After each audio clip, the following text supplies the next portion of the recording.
Bueno, según una evaluación en Estados Unidos, los pacientes que tenían una obesidad catalogada como IMC mayor al 30% era, en estos años, miren, era bajito, 14,5%.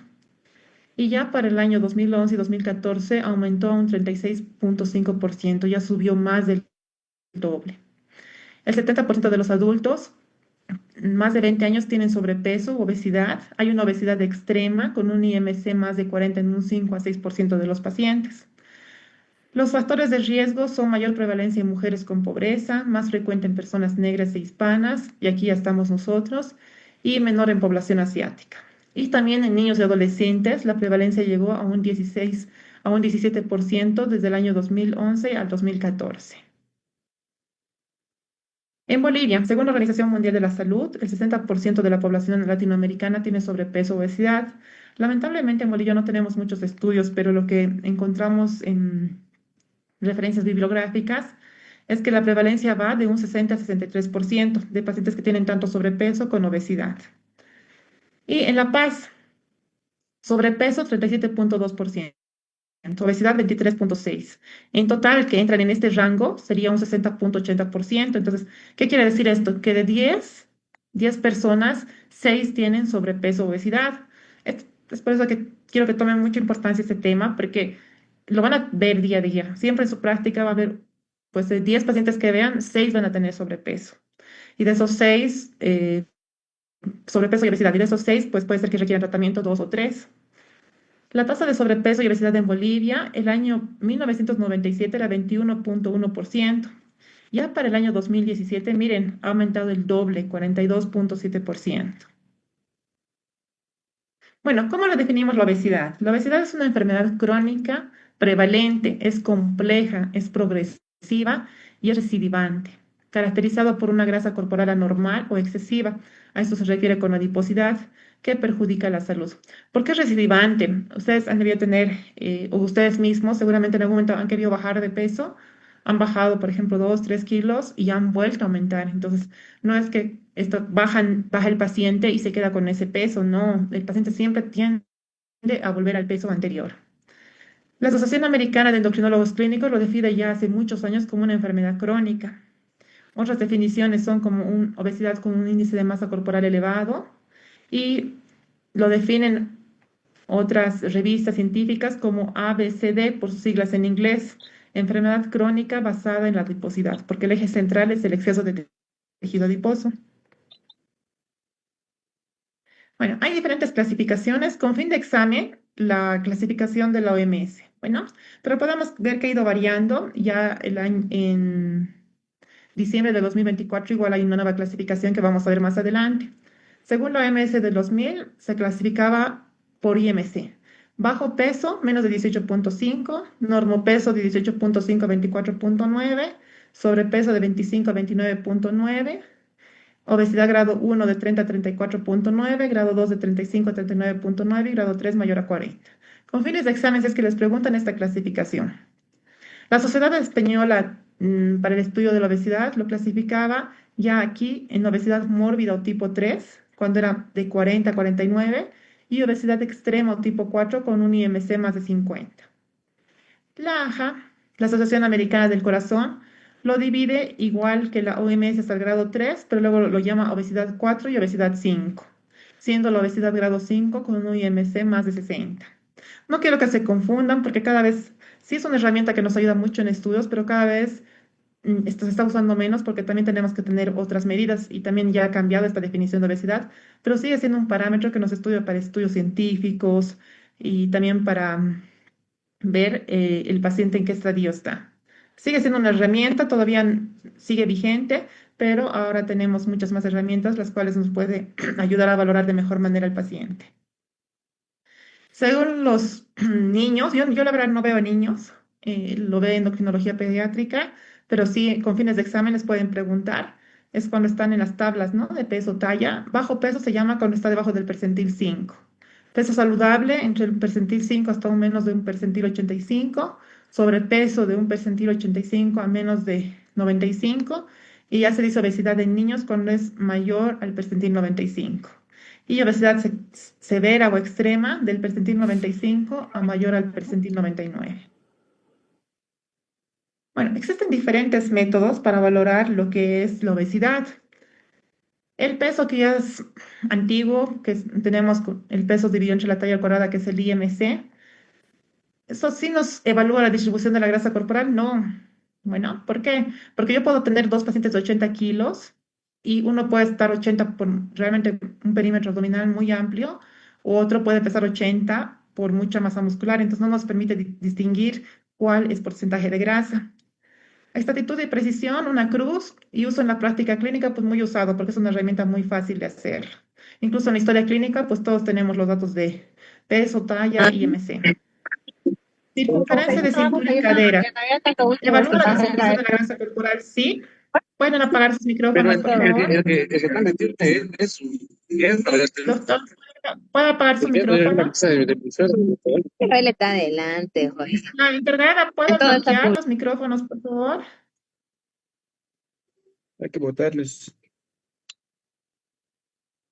Bueno, la circunferencia de la cintura sí me ayuda a valorar la distribución de la grasa corporal. ¿Tiene exactitud y precisión? Sí. ¿Se usa en la práctica clínica? Sí, pero la verdad es que no todos lo usan, ¿no? Generalmente debería estar en la historia clínica, peso, talla, IMC y circunferencia de cintura y cadera, pero la mayoría es que sí está IMC, pero no controlamos cintura y cadera. Pero a partir de ahora quiero que se vuelva una herramienta práctica para todos ustedes. Siempre, aparte de tener su estetoscopio y su tensiómetro, quiero que tengan una cinta métrica. Índice cintura-altura, índice cintura-cadera. Tiene mayor exactitud esta relación, hacer la relación, pero también es muy usada en la práctica clínica. Pliegues cutáneos, pues esto más que todo lo realizan los nutricionistas, no es que nosotros no lo podamos realizar, si lo sabemos, sí lo podemos realizar. Tiene más exactitud y precisión, pero es poco usado en la práctica clínica. La bioimpedancia, evalúa la distribución de la grasa corporal, no y sí. Bueno, ¿por qué? Porque tiene exactitud una cruz, solo exactitud una cruz, igual que la circunferencia y el IMC, pero tiene buena precisión, eso es algo bueno de la bioimpedancia. Y se usa en la práctica clínica, pues poco. Ya otros estudios como la densitometría, pues son estudios muy buenos, la verdad, pero son muy caros. Densitometría, tomografía computarizada, resonancia magnética, nos evalúan muy bien, tienen mucha exactitud y mucha precisión, pero son muy poco usadas. Generalmente esto se usa solo para fines de investigación.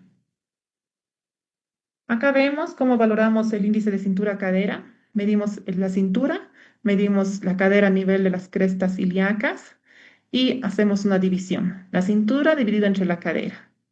En el hombre, pues se considera patológico cuando es mayor a 1 y en la mujer cuando es mayor a 0.09, diré 0.9. Y esto está bien asociado cuando hay alteración de esto, tanto a diabetes como dislipidemia. La bioimpedancia. Ese estudio a mí me gusta bastante porque es una herramienta que sí me ayuda a mostrarle en gráficos al paciente cuánto está su grasa, cuánto está su músculo. Yo lo tengo en consulta y me ayuda sobre todo a hacer el seguimiento de los pacientes porque nosotros podemos ver al tener pérdida de peso si ese paciente al perder peso está perdiendo solo grasa o está perdiendo músculo. Porque muchos pacientes, por ejemplo, un paciente con diabetes, cuando mm, está descontrolado con síntomas de glucotoxicidad, poliuria, polidipsia, no solo pierde grasa, ¿no? Ese paciente está perdiendo músculo, entonces nos ayuda mucho a valorar la masa muscular. Este es el ejemplo de una paciente en la cual podemos ver en una línea horizontal el porcentaje de grasa. Podemos ver que en verde es normal, amarillo elevado y en rojo muy alto. Por ejemplo, este paciente era una paciente mujer de 54 años y podemos ver que su porcentaje de grasa es 47.4, está en un nivel muy alto. En mujeres, por lo general, es menos de 35% y en los varones el porcentaje de grasa menos del 25%. Lo bueno es que este equipo nos compara con 3.000 pacientes de la misma edad, del mismo sexo y también toma en cuenta la actividad que hace. Entonces aquí ya tenemos una clasificación más exacta. Para este paciente máximo debería ser 38.2. Bueno, pero por lo general, si no tienen esto, para mujeres 35, menos de 35 y para varones menos de 25. Acá estamos viendo que su peso está en 65,05, con la antigua clasificación estaría con un sobrepeso. Y esto es lo bueno, que nos muestra la masa muscular en segmentos. Vemos la masa muscular en brazos, en torso y piernas. Nosotros si le vemos una paciente de 65 kilos, pues pensamos que si bien está con sobrepeso por IMC, pero pensamos que está bien de masa muscular porque es joven, 54 años. Pero miren, esto nos ayuda, la bioimpedancia, nos ayuda a ver masa muscular en brazos. Podemos ver que está en rojo y es muy joven para tener baja masa muscular. ¿Cuál es el nivel ideal? Más o menos a la mitad del verde. Bueno, torso, igual lo tiene un poco bajito, debía estar aquí. Y piernas, mire, muy bajito, ya está entrando al rojo, ¿no? Baja masa muscular. Entonces, por ejemplo, este paciente está con sobrepeso. Si yo voy a ir a un plan para pérdida de peso, tengo que tener mucho cuidado que no pierda masa muscular. Tengo que decir al paciente que haga ejercicios de resistencia muscular, no solo cardio. Si el paciente solo hace cardio, por ejemplo, zumba, natación, elíptica, va a perder grasa, pero también va a perder músculo. Y es importante la alimentación, muy, muy importante la alimentación en este tipo de pacientes, porque al perder peso, si pierde músculo, vamos a estar en todo en rojo y ya estamos con baja masa muscular. Entonces, el próximo seguimiento que le haré en 3 meses, veré cuánto hemos perdido de peso, pero si estamos manteniendo la masa muscular. Esto también nos da el agua corporal total, se refiere al agua de todo el cuerpo, incluyendo músculo, hígado, órganos, y esto nos da el agua extracelular fuera de las células, que lo tiene bien. Y también podemos ver ya la masa de músculo esquelético. Aquí estamos viendo por segmentos y acá lo vemos de todo el cuerpo. Por ejemplo, este paciente tiene 14,35 en general de músculo. Está en amarillo, o sea, está en riesgo, está un poco bajo. ¿Cuál sería el punto ideal de este paciente de masa muscular? Sería 17,84. Entonces, no le voy a decir al paciente que aumenta 17,84, le diré por lo menos aumentar 1 kilo primero, ¿no? O sea, y 1 kilo de masa muscular no es fácil ganar, esto se puede ganar en 3 o 6 meses. Entonces, voy a ir por etapas. Y también nos da la calculadora del IMC, que se encontraría en 28,5. Pero luego vamos a hablar que esa clasificación también está cambiando. ¿Qué también podemos ver? Podemos ver este gráfico en el cual nos da los diferentes fenotipos de los pacientes. Podemos ver aquí los pacientes con mucha grasita, pero poco músculo. Acá podemos ver los pacientes con mucha grasa. Acá podemos ver los poca grasa, poco músculo, los pacientes muy delgados y los con mucha masa muscular. Como podemos ver, este paciente, si bien no, este cuadrito, cuando están acá, es una obesidad sarcopénica. Si bien el paciente no está tocando el cuadro, nos estamos orientando más a este lado, ¿no? A mucha grasa, poco músculo, pero no estamos entrando en una obesidad sarcopénica. ¿Cuál es el punto ideal donde debería estar este punto? Es cerca acá. Bueno, o sea, no tiene que estar en este cajón. Este cajón es para los pacientes que hacen mucha actividad física en el día de competencia, pero todo puntito que mira a este lado es lo más saludable. Este es un análisis vectorial, que si el puntito está en el círculo verde, quiere decir que está saludable el paciente. Si el puntito se está inclinando hacia un lugar, nos está indicando algo. Puede ser que esté aumentando de grasita, puede ser que esté en proceso de bajada, masa de somatocitos decreciente, que esté faltando agua, o sea, que esté deshidratado el paciente, o que esté sobrecargado de agua, ¿no? Puede ser que gran parte de su peso sea líquido, retención, pero en este caso ya el paciente ya estaba en pérdida de peso. Y nos muestra el índice de masa magra. ¿Qué se refiere a masa magra? Todo lo que no es grasa, bueno, todo lo que no es tejido adiposo. Y el paciente está bien, pero miren, está justo cerca rojito. Bueno, y también nos da un puntaje. Este puntaje más que todo es para incentivar a los pacientes. Nos da, cuando es menos de 100 no nos da ninguna medalla. Cuando es 100 nos da una medalla de plata. Mientras más aumenta el puntaje ya una medalla de bronce, de oro, ¿no? ¿Y qué nos da el puntaje? Nos da la masa muscular. Mientras más masa muscular tiene el paciente, más puntaje. Mientras menos grasa tiene, más puntaje. ¿Cuál es un nivel bueno? De 100 para arriba. Bueno, entonces este paciente está bajito y tenemos que trabajar en esos aspectos. Bueno, entonces el IMC tiene limitaciones, es lo que les decía. Miren, aquí podemos ver las dos personas tienen 90 kilos. Bueno, pero un paciente tiene 90 kilos, sí, por un aumento de grasa visceral, y este paciente entrena todos los días y también tiene 90 kilos, ¿no? Pero este es por mucha masa muscular. Entonces, lo malo es que el IMC no me ayuda a distinguir cuál es masa magra, cuál es masa grasa, ¿no? Tampoco nos dice cuál es la distribución de la grasa, si el paciente tiene distribución de grasa en forma de manzana, que es a nivel visceral como este paciente, o en forma de pera, mayor grasa a nivel glúteo femoral. Y su exactitud es menor en atletas, en fisicoculturistas, sarcopenia, edema y talla baja.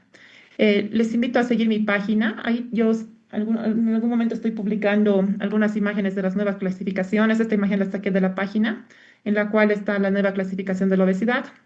Más público de tiroides, pero sí en ocasiones público de otras áreas, que les ayuda también a repasar. Miren, entonces, ¿qué limitaciones tiene el IMC? Su exactitud es menor en atletas, bueno, como en este paciente, en fisicoculturistas, también es la exactitud menor en sarcopenia, cuando hay baja masa muscular, en pacientes que tienen edema, o sea, hay retención de líquidos, y en pacientes con talla baja. Aquí podemos ver que el peso está influenciado desde que el bebé empieza sus primeros días en gestación. Bueno, eso es algo bien importante. Aquí debe haber muchas mujeres, muchas doctoras jovencitas y en algún momento de aquí tal vez ya tienen hijos o algunas van a tener hijos en adelante. Entonces, bien importante todo lo que hacen en el embarazo para que sus hijos sean saludables. No solo es desde que el bebé es niño, no, o sea, ya empiezan con una programación fetal. Son los factores que nos llevan a mayor riesgo de diabetes, más riesgo de obesidad? Pueden ser la preeclampsia, la diabetes en la mujer embarazada, enfermedades maternas neurológicas, el tabaquismo, infecciones, la inactividad física, también el estrés y la depresión. Entonces, el feto va a ser expuesto a diversos factores que alteran su desarrollo. Y esto nos va a llevar a mayor riesgo, tanto a corto como a largo plazo, de que enfermedades cardiovasculares, trastornos de la alimentación, trastornos psiquiátricos, obesidad, diabetes. Es por eso que es importante, incluso si algunos aquí están escogiendo la especialidad de ginecología, igual explicar esto a la madre. Si nosotros le explicamos esto a la madre, pues más posibilidad de que haya menos niños con sobrepeso, obesidad y que nazca un niño sano. Antes había el dicho, ¿no? Que la mujer embarazada tenía que comer el doble, pero eso no es cierto. Tiene que comer saludable.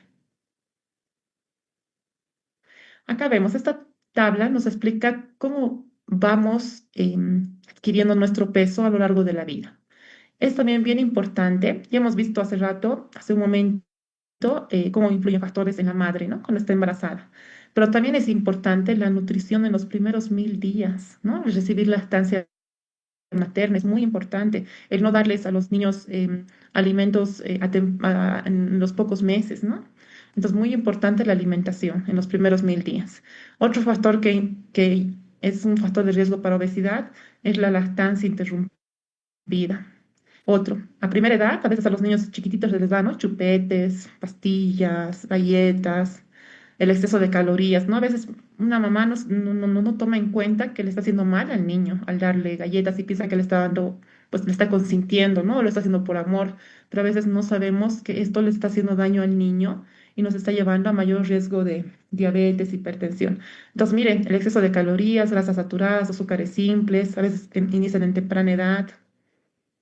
Luego, ¿qué factores? La vida sedentaria. Factores genéticos, ¿no?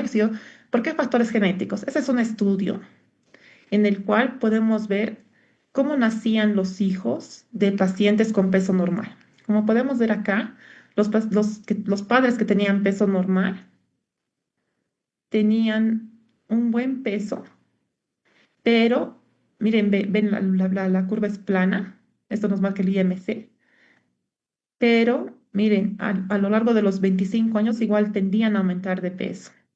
Pero fíjense, los padres con sobrepeso, sus hijos ya tendían a tener un IMC más alto y pues desarrollaban más fácil obesidad. Mira esta curva muy ascendente, ¿no? ¿A qué edad? Ya a los 20, 25 años, miren, a los 35 años un peso muy alto, por encima del percentil 3, donde esto debería estar en un percentil 1, ¿no? Los hijos de los pacientes con obesidad padre y madre, miren, ya desarrollaban obesidad al ser niños. Por eso muchas veces ven padres obesos y los niños también obesos. Entonces, por eso que es importante la alimentación, los buenos hábitos de vida, incluso un paciente que está programando, digamos, haciendo planificación familiar para el embarazo, ya tiene que ir bajando de peso. Y a lo largo de la vida, si seguimos este patrón, pues va a empezar a tener alteraciones. Primero, no, tal vez todavía no va a tener enfermedades, pero va a tener el colesterol HDL bajo, va a tener triglicéridos altos, va a empezar a desarrollar hipertensión arterial, intolerancia a la glucosa. Ya cuando tienen dos criterios, desarrollan un síndrome metabólico, ya luego complicaciones cardiovasculares y diabetes, ¿no? O sea, nosotros tenemos que ver que a lo largo de la vida, el paciente son varios factores que influyen y es su alimentación, ¿no? El paciente llega a los 35 años ya con obesidad, ¿no? Son ciertos factores que han influido alrededor de todos los años para que este paciente llegue con obesidad. Y lo malo es que en las mujeres, lamentablemente, tenemos otros factores, como ser más riesgo de preeclampsia, síndrome de ovario poliquístico. Bueno, acá vemos una tabla de la clasificación de la Edmonton Obesity Staging Scale, bueno, con sus abreviaturas de EOS. Esta escala ya nos ve más allá del IMC. Se ha creado esta escala con el fin de que no veamos solo el IMC. El estadio cero es cuando no hay enfermedades clínicas. Bueno, es cuando no tenemos factores de riesgo, todo bien. El estadio uno, cuando ya tenemos enfermedad subclínica, ¿qué se refiere? Ya tenemos prehipertensión, ya tenemos intolerancia a la glucosa. El estadio 2, la mayoría de los pacientes lo vamos a ver en un estadio uno a 2. El estadio 2, cuando el paciente ya me viene o sea, todos los pacientes con diabetes e hipertensión ya tienen un estadio 2 de la escala de EOS. Lo bueno es que esta escala también nos toma en cuenta la parte funcional, la parte mental y la parte médica. Funcional se refiere a que ya tiene el paciente dolor en articulaciones, no puede hacer actividades diarias. Y el estadio 3, el paciente ya tiene enfermedad cardiovascular, complicaciones micro y macrovasculares. Y el estadio 4 es cuando el paciente ya tiene fallo cardíaco, ¿no? Alto, muy alto riesgo cardiovascular. Acá podemos ver en los diferentes estadios, el estadio cero sin enfermedad. El estadio uno es cuando ya presenta factores subclínicos, ¿no? Prehipertensión, prediabetes, colesterol elevado, pero no tanto, o sea, de 200 a 240, triglicéridos levemente elevados. Y el estadio 2, como les decía, lo más frecuente en consulta. Porque el paciente no viene solo con obesidad, viene con dislipidemia, hipertensión arterial, SAOS. Y en el estadio 2 ya el paciente tiene limitaciones moderadas en las actividades cotidianas. En el estadio 3 ya hay daño a órgano, infarto de miocardio, insuficiencia cardíaca congestiva, generalmente esto ya vemos en internación, complicaciones de la diabetes, y aquí el paciente ya tiene dolor cordial en reposo, puede tener antecedente de que ha tenido un infarto agudo de miocardio, y hay limitación funcional importante, artritis. El estadio 4 se relaciona con severas limitaciones. Estos pacientes no lo vemos en consulta. Estos sí son que los vemos en cuidados intensivos, en terapia intermedia, porque hay un severo compromiso psicológico, limitación física, compromiso del bienestar, y son pacientes incluso que a veces los tienen que llevar en grúas, en ambulancia, no se pueden movilizar. Bueno, y como les decía, en enero de 2025 ya ha cambiado la definición de obesidad. Este artículo que salió tenía muchos comentarios, bueno, buenos, malos, y ya ustedes saquen sus conclusiones. Sí es una herramienta que nos ayuda, pero también la parte del tratamiento nos limita. Bueno, entonces en enero de 2025 sale este artículo en la cual define y nos da criterios de diagnóstico de la obesidad clínica. ¿Quiénes hicieron esto? Una comisión global de 58 expertos, y es respaldada por 75 organizaciones médicas de todo el mundo y presenta un enfoque novedoso y matizado para diagnosticar la obesidad más allá del índice de masa corporal. Entonces ya lo redefine la obesidad y lo clasifica ya no en sobrepeso, obesidad grado 1, grado 2, grado 3. Ahora lo clasifica en obesidad preclínica y obesidad clínica. Y lo define como una enfermedad crónica caracterizada por acumulación o disfunción del tejido adiposo que afecta a la salud. Y aquí vemos en qué se basa. Entonces, tenemos dos, hemos dicho, obesidad preclínica, obesidad clínica. ¿Por qué? Por esta misma limitación que hemos mencionado. Entonces, valoramos al paciente, sí podemos medir perímetro abdominal, podemos hacer una bioimpedancia, IMC, índice de masa corporal. Y vemos las medidas antropométricas. Bueno, medimos el perímetro abdominal, el índice cintura-cadera. Si está bien, no tiene obesidad. Bueno, aunque su IMC esté 27, no tiene obesidad, porque puede ser ese tipo de pacientes. Generalmente aquí están los atletas, ¿no? Si están alterados estos perímetros, si el paciente tiene obesidad, tiene exceso de masa grasa. Entonces, aquí ya decimos que es obesidad, pero tenemos que definir al paciente si es una obesidad preclínica o es una obesidad clínica. Se dice obesidad preclínica cuando tiene obesidad, pero no está afectando a ningún órgano. Y se dice obesidad clínica cuando ya está afectando a diferentes órganos. Y aquí lo tenemos. Entonces, vamos a dar unos ejemplos para que puedan entender un poquito más esta clasificación. Por ejemplo, este paciente con un IMC de 23.7, exceso de grasa, no tiene exceso de grasa, su masa muscular está normal a alta, signos y síntomas no tiene. Entonces, con la antigua clasificación no tiene obesidad, con la nueva tampoco. ¿Por qué? Porque no tiene exceso de grasa mediante las medidas. El paciente 2, su IMC 28.8. Exceso de grasa, no. Su masa muscular está normal. ¿Tiene algún signo y síntoma? No. En la antigua clasificación este paciente era sobrepeso, pero en la nueva clasificación solo tenemos dos, ¿no? Y nos basamos en el exceso de tejido adiposo, en la grasa visceral, en la medida de la cintura. Entonces, este paciente en la nueva clasificación ya no tiene obesidad. Y eso es algo importante, porque en los gimnasios me han llegado pacientes que en el gimnasio solo hacen IMC y el paciente puede ser el ejemplo, el paciente 2 y le dicen tiene sobrepeso, ¿no? Pero no, el paciente no tiene obesidad. Eso es algo bueno. El paciente 3 miren, tiene el mismo IMC, igualito, 28.8. Tiene exceso de grasa, pero ese sí, paciente tiene exceso de grasa. Masa muscular normal a baja, ¿no? Como el paciente que hemos visto en la bioimpedancia. Signos y síntomas no. En la antigua clasificación era sobrepeso, pero en la nueva clasificación ya se lo llama obesidad preclínica. ¿Por qué? Porque tiene exceso de grasa. Nuevo paciente 4. IMC 32.4. ¿Tiene exceso de grasa? No, no tiene exceso de grasa. Su masa muscular alta, ¿no? Como el de la imagen, con mucha masa muscular. ¿Tiene signos y síntomas? No. Y en la antigua clasificación, imagínense, se clasificaba en obesidad. Y en la nueva clasificación no tiene obesidad. Normal. Otro, ya acabamos. Para que no se olviden, bueno. IMC de 39.2, ¿tiene exceso de grasa? Sí. Su masa muscular entre normal y baja. No tiene síntomas. En la antigua clasificación sería obesidad, pero en esta clasificación, como no tiene síntomas, sería una obesidad preclínica. Y el último caso, el mismo IMC, sí tiene exceso de grasa, tiene masa muscular normal a baja, pero este paciente ya tiene signos y síntomas relacionados con obesidad. Entonces aquí ya lo llamamos al paciente con una obesidad clínica. Entonces, hacemos el ejercicio, tiene exceso de grasa corporal, ¿cómo podemos hacer midiendo la cintura? Midiendo cintura-cadera.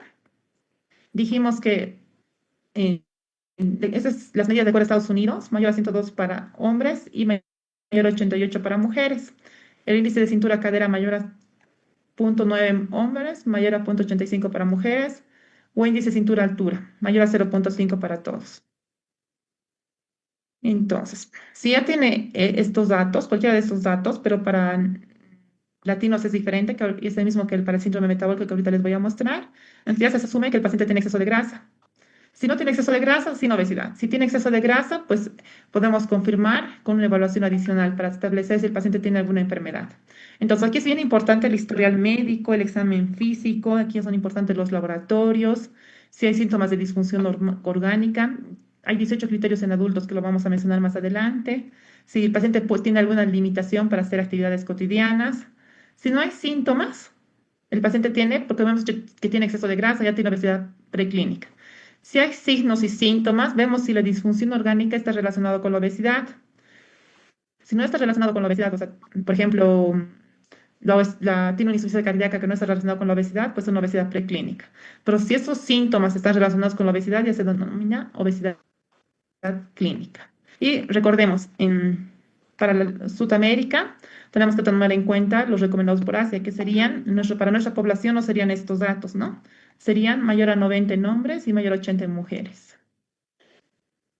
¿Y qué manifestaciones clínicas tiene que tener el paciente para decir que es obesidad clínica y para obesidad preclínica? Podemos ver aquí dividido en dos.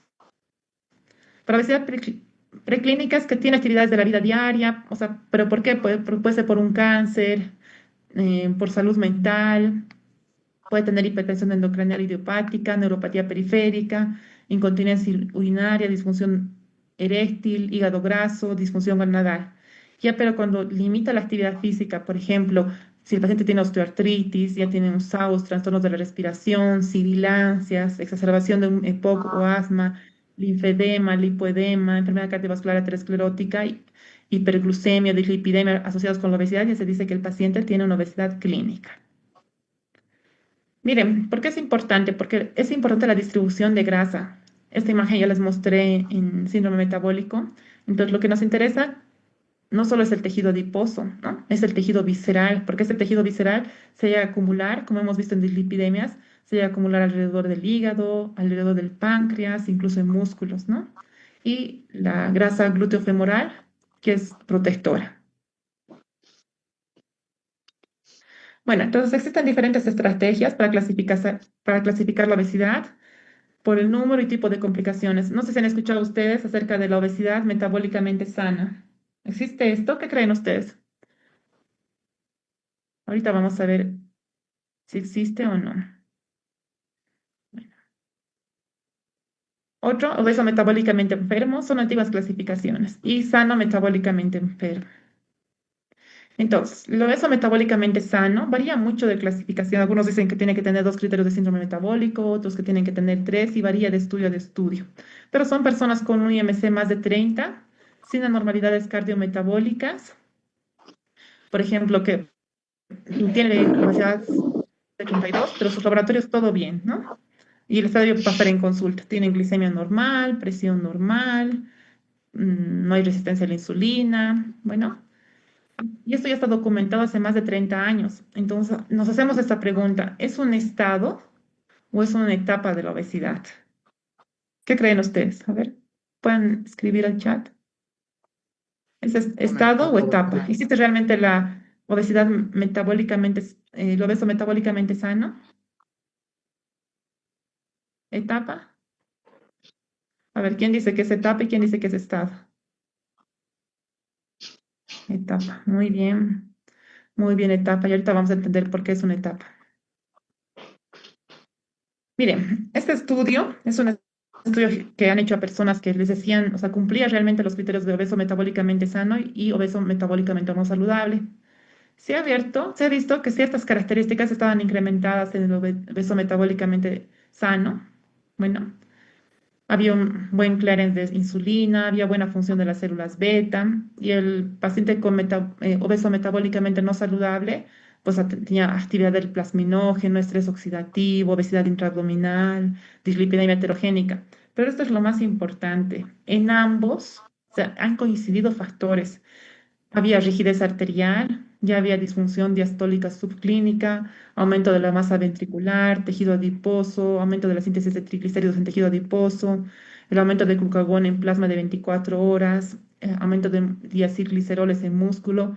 Entonces, debido a este estudio, y ya luego salieron muchos más, vemos que realmente no existe el obeso metabólicamente saludable, porque si fuera un obeso metabólicamente saludable no tuviera nada de estos. Y ya podemos ver que a pesar de que sus laboratorios están bien, ya hay daños que coinciden con el obeso. Entonces, por eso decimos que es una etapa, ¿no? Es una transición. No es que siempre se va a quedar ahí. Y aunque veamos sus laboratorios normales, ya tienen manifestaciones subclínicas. Acá podemos ver otras estrategias para clasificar la obesidad en monogénico versus poligénico, ¿no? En monogénico puede ser mutaciones en la leptina, receptores de leptina, propio melanocortina, PCSK1, MS4R. Esto quiero que se acuerden estos nombrecitos porque en la fisiopatología van a ver en qué lugar está para poder entender, bueno. Y poligénicos, que es menos común, que es alteraciones en el FTO. Miren, luego, hay muchas clasificaciones de la obesidad. Acosta trató de, que es por el autor, esta clasificación de Acosta, quien dijo, pues, existen diferentes clases de obesidad de acuerdo a lo que al paciente le caracteriza, bueno, y él lo clasificó en 4. Cerebro hambriento. ¿Qué quiere decir el cerebro hambriento? Que tiene saciedad anormal. Bueno, son los pacientes que no se le dice, cuando el almuerzo se llena, no, o sea, tienen que comer más de un almuerzo. Y estos pacientes llegan a consumir 62% más calorías en relación a un paciente que no tiene alteración de este centro. Bueno, el hambre emocional, ¿qué son? Y esto es importante hacer en la consulta. Cuando veamos en un paciente con obesidad, pregunten, no siempre va a tener uno, no tiene que encajar en uno, puede tener 2 características. ¿A qué se refiere hambre emocional? Está triste, come, está feliz, come, está ansioso, come. Y a muchos de ustedes tal vez les pasa, que es algo muy común en consulta. Yo les pregunto a todos mis pacientes en consulta y ustedes ven, pues de 10 pacientes, 5 a 7 lo tienen. Y a veces no lo dice porque no lo preguntamos dirigidamente. Entonces, ¿qué tipo de pregunta pueden hacer acá? Cerebro hambriento. ¿Usted se llena con su almuerzo o necesita comer más? Y te dice, no, doctora, siempre me aumento. O es que como tengo que servirme un plato más o tengo que ya servirme el primer plato con más comida, ¿no? Hambre emocional, ¿cómo nos podemos dar cuenta? Si el paciente, por ejemplo, dices, usted cuando se estresa, está en exámenes o cuando tiene ansiedad, come, sí, ¿no? Hay personas que realmente no es hambre, es emocional, ¿no? Y tal vez a muchos de ustedes les pasa que no comen por hambre, sino por ansiedad. El intestino hambriento es como que no tienen, o sea, no se sacían normalmente. Comen y a la hora o a las 2 horas ya están comiendo nuevamente. Y el quemador lento, igual existe esos pacientes que dicen, pues realmente yo cuido la dieta, como bien, pero siempre tiendo a aumentar de peso, son los quemadores lentos. Que se ha visto que esta clasificación en un principio cuando salió fue un boom, pero luego se vio que no podemos tratar al paciente solo de acuerdo a esto, porque nos daban aquí diferentes fármacos de acuerdo a cada característica. Por ejemplo, nos decían, los pacientes que tienen cerebro hambriento van a ir bien con fentermina topiramato. Los que tienen hambre emocional, pues naltrexona va muy bien, y ibupropión. Los hambre intestinal y la glutide. Pero luego se vio que los pacientes no tenían solo uno, ¿no? Podían presentar dos o tres características, más del 60% de los pacientes. Y es por eso que sí nos ayuda esto en la práctica clínica, pero no tanto enfocarnos solo en uno, porque la mayoría de los pacientes no tienen solo uno, tienen dos o tres. Entonces, ha aumentado mucho esto de la obesidad por el sedentarismo, ¿no? Los alimentos y bebidas hipercalóricas, pues cuestan menos, mayor disponibilidad. Yo siempre les hago el ejemplo a mis pacientes y les digo, por ejemplo, ustedes van a la UNSA, cerca de la UNSA, y todo es comida chatarra, ¿no? A la derecha, izquierda, todo, una cuadra arriba, una cuadra abajo, todo es comida chatarra. Y no encontramos lugares saludables. Y también hay reducción de la actividad física en el trabajo, ahora muchos trabajos virtuales, pues en la pandemia muchos pacientes han aumentado más del 5% de su peso. Entonces todo eso influye. Ahora sí, hablemos un poquito de fisiopatología y hablemos de la regulación del hambre y la saciedad. Este es un esquema para ustedes, bueno, para que lo estudien. Vamos a ir desarrollando en la clase todo esto. ¿Cuáles son las hormonas orexigénicas? ¿Qué decir? ¿Qué es orexigénica? Que es que aumenta el apetito. Y las hormonas anorexigénicas, A de sin, ¿no? Sin apetito, son que aumentan la saciedad. Bueno, aquí es un resumen que les dejo para ustedes y vamos a ir hablando acá. Entonces, podemos ver esta imagen en la cual se ve que es todo un círculo. Bueno, es por eso que no solo la obesidad es falta de voluntad, ¿no? Influyen diferentes hormonas.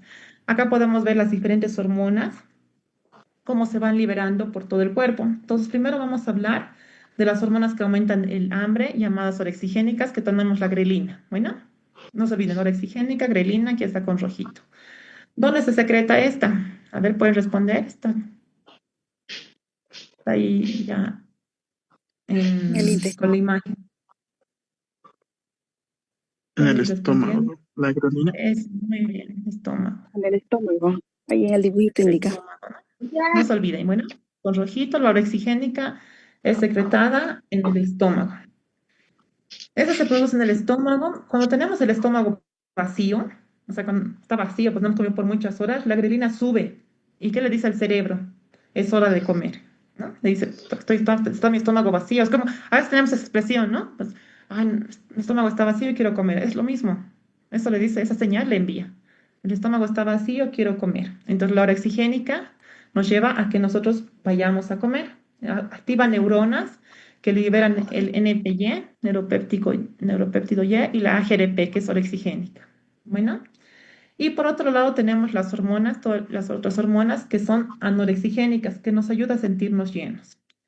Por ejemplo, una hormona muy importante, la leptina. ¿Dónde se secreta la leptina? A ver, en el chat, interactuemos un poquito para que no se les olvide. Pero no me pongan solo la respuesta, póngame leptina y dónde, para que no se les olvide. A ver, en el chat. En el tejido adiposo. Exacto, pero escríbanme, así hagan leptina, adipocitos, muy bien, muy bien. Así no se les olvida, bueno, cuando estén estudiando igual, anótense así, leptina, tejido adiposo. ¿Y qué tipo de leptina, qué tipo de hormona es? ¿Orexigénica o anorexigénica? Eso más pónganme. Anorexigénica, muy bien, que no se les olvide. Bueno, escribiendo, si todos escriben, pues mejor, no importa si llega 100 chats, así están practicando, bueno. Entonces, ¿qué es lo que hace esto? Nos ayuda a sentirnos llenos. La leptina viene al tejido adiposo y le dice al cerebro, tenemos suficientes reservas, ya no necesitamos comida. Bueno, y también lo hace esto la insulina. que se libera con la glucosa. También ayuda como yo he comido, por ejemplo, carbohidratos, ha aumentado mi glucosa, se libera insulina. Eso también nos ayuda a reducir el apetito. Y desde el intestino tenemos otras hormonas anorexigénicas que se secretan en el intestino, que son la GLP-1, que hemos hablado del mecanismo de acción, la colecitoquinina y el péptido IgE. Bueno, GLP-1, péptido IgE y el páncreas con la insulina. Todas estas que son hormonas anorexigénicas. A ver, por lo menos tres escriban en la pantalla cuáles son las anorexigénicas, para que no se les olvide todas las que hemos mencionado. ¿Cuáles más? Leptina. La leptina ya se la saben toditos. Ahorita vamos a hablar del POM, vamos a hablar de esto de la propia cortina. No se adelante, doctor, está muy bien, pero que se adelante, pero ahorita vamos a hablar. Insulina, ¿qué más? Pero pongan pues anorexigénicas. Basta uno que ponga para que todos lo lean. Mientras más pongan, mejor. No. O sea, lo que quiero que pongan en el mensaje es anorexigénicas, exacto. Leptina, GLP-1, péptido IgE, muy bien. Que no se les olvide. Bueno, eso puede entrar al examen, es una pregunta bien común. Entonces, aquí estamos bien. Todas estas anorexigénicas, ¿dónde van? Donde decía la doctora, aquí ya se me estaba adelantando la doctora. Van al núcleo arcuato, donde la propia melanocortina y el CART, y esas son anorexigénicas. Bueno, no se olviden. Entonces, otra vez, las orexigénicas, que son la grelina, va a activar esto, aquí una ayuda a memoria, ¿no? El neuropéptido Y, la GRP orexigénica. Las demás, lectina producida en el tejido adiposo, insulina producida en el páncreas, en el intestino, el péptido IgE, GLP-1, colecistoquinina, esas van al núcleo al cuarto para activar la propia melanocortina y el CART, que son anorexigénicas. Bueno, es sencillo, no es difícil la fisiopatología. Sigamos. Entonces, aquí en una imagen, para que igual no se les olvide, ¿qué pasa con la lectina? La lectina se secreta en el tejido adiposo. ¿Y qué hemos dicho que es ese tipo? ¿La lectina es anorexigénica o orexigénica? Norexigénica. Muy bien. Entonces, cuando tenemos más grasa corporal, se produce más leptina. Miren, más tejido adiposo, más leptina. La leptina viaja al cerebro, al área del hipotálamo, y le dice, tenemos suficiente energía almacenada, reduce el apetito. Y de esta manera, ¿qué pasa? Va la señal al cerebro y dice, baja la ingesta de alimentos y ayuda a mantener un peso estable. Pero, ojo, aquí es lo más importante. En condiciones normales, este ciclo se mantiene, ¿no? Comemos, libera la leptina, pues disminuye el consumo, ya no como. Pero, ¿qué pasa en la obesidad? Aunque hay mucha leptina, o sea, aunque hay mucha leptina porque hay mucho tejido adiposo, el cerebro se vuelve resistente a la leptina. Bueno, esa también puede ser pregunta del examen, que no les confunda que es una anorexigénica. En acá no está funcionando bien, entonces no le da buena señal al cerebro. Eso significa que no recibe bien la señal de depósitos llenos y en lugar de reducir el apetito, sigue manteniendo el hambre. O sea, este ciclo está mal y aumenta de peso. Es decir, el cuerpo ya no define en un set point normal, define en un set point alto. ¿Qué quiere decir? O sea, mi set point normal ya debía sentirme satisfecho, pero como hay resistencia, este set point de sentirme lleno es más alto, es por eso que los pacientes no se sienten satisfechos. Como hay resistencia a la leptina, promueve el consumo de alimentos y de recuperación de peso tras dietas, ¿no? Por eso pasa que hago dieta, me cuido, una semana bajo medio kilo y luego otra vez, ¿no? Quiero recuperar el peso porque está mal este centro. Sigamos. Esto está en el Harrison, que es el componente de, ¿cuáles son los componentes del gasto energético? Existe la tasa metabólica basal, que es el 60-70% del gasto total. Esta tasa metabólica basal nos sirve para energía, para funciones vitales en reposo. Existe el efecto térmico de los alimentos, bueno, que es el 10%. Aunque no crean, igual, pues gastamos energía al comer, ¿no? Energía gastada en digestión, absorción, metabolismo. La actividad física está influenciada por un 5 a 10% en personas sedentarias. Miren, o sea, incluso estar sedentada, pues gasta energía, pero esto puede subir hasta 30% en activos. Es por eso tan importante al paciente decirle que haga ejercicio. Miren, o sea, es mucha la diferencia, ¿no? 5 a 30%.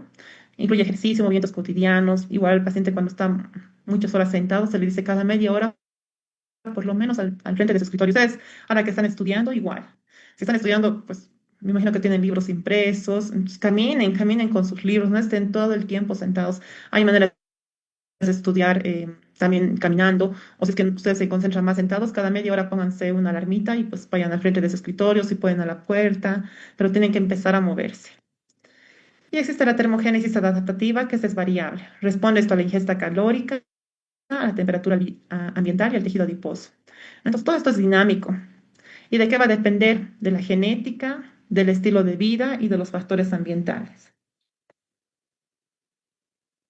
En esta imagen, en esta imagen podemos ver acá cómo el cerebro tiene un estado anabólico y un estado catabólico. Entonces, el cerebro va a regular el balance energético integrando la ingesta y el gasto. Cuando aumenta la ingesta de alimentos, se incrementan las reservas de grasa, ¿no? Más grasa.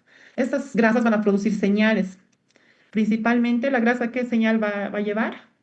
¿Qué hormona? ¿La grasa? Pueden responder en el chat. ¿El tejido adiposo qué va a producir? Muy Leptina. bien, bien. Entonces, el tejido adiposo, ¿qué hace? Aumenta la secreción de leptina, ¿bueno? Y en la obesidad, y también leptina, pero también insulina, ¿bueno? Estos van a informar al cerebro cuál es el estado de adiposidad. Si las reservas son altas, estas hormonas deberían activar el modo catabólico, si es que son altas, ¿no? Debería activar el modo catabólico, es decir, aumentar el gasto energético y disminuir la ingesta. Debería decir ya, pues para, ¿no? Pero vemos que como hay resistencia a la leptina, no pasa esto. El cerebro va a actuar como un interruptor entre modo anabólico, que quiere decir almacenamiento, y modo catabólico, quema de energía. En condiciones normales se mantiene este equilibrio, pero en la obesidad, como hay resistencia a la leptina y también hay resistencia a la insulina, el cerebro ya no percibe de manera correcta el exceso de grasa y este cerebro permanece más en un estado anabólico. Bueno, entonces pasa de un estado catabólico normalmente que debía pasar, pero por esta resistencia a la insulina, resistencia a la leptina, permanece en un estado anabólico. Y si hay un estado anabólico, pues aumenta la ingesta, disminuye el gasto y aumenta de grasa.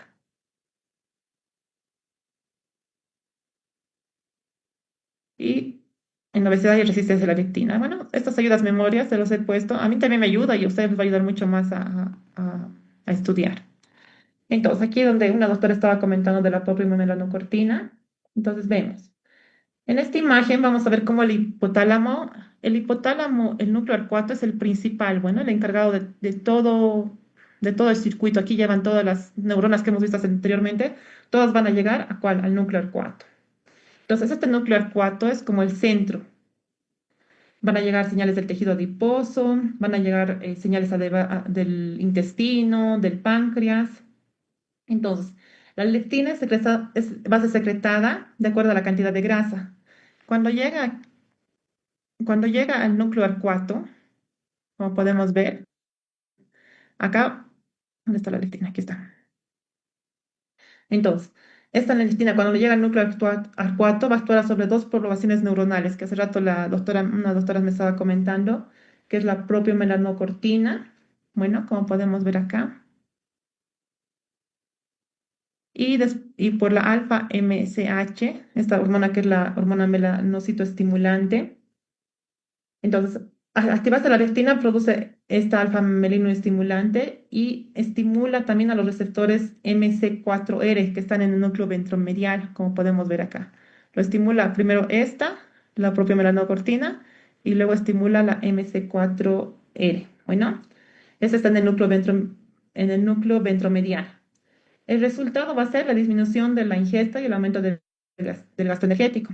Y tenemos por otra parte esta neurona, que es la AGRP neuropéptido Y.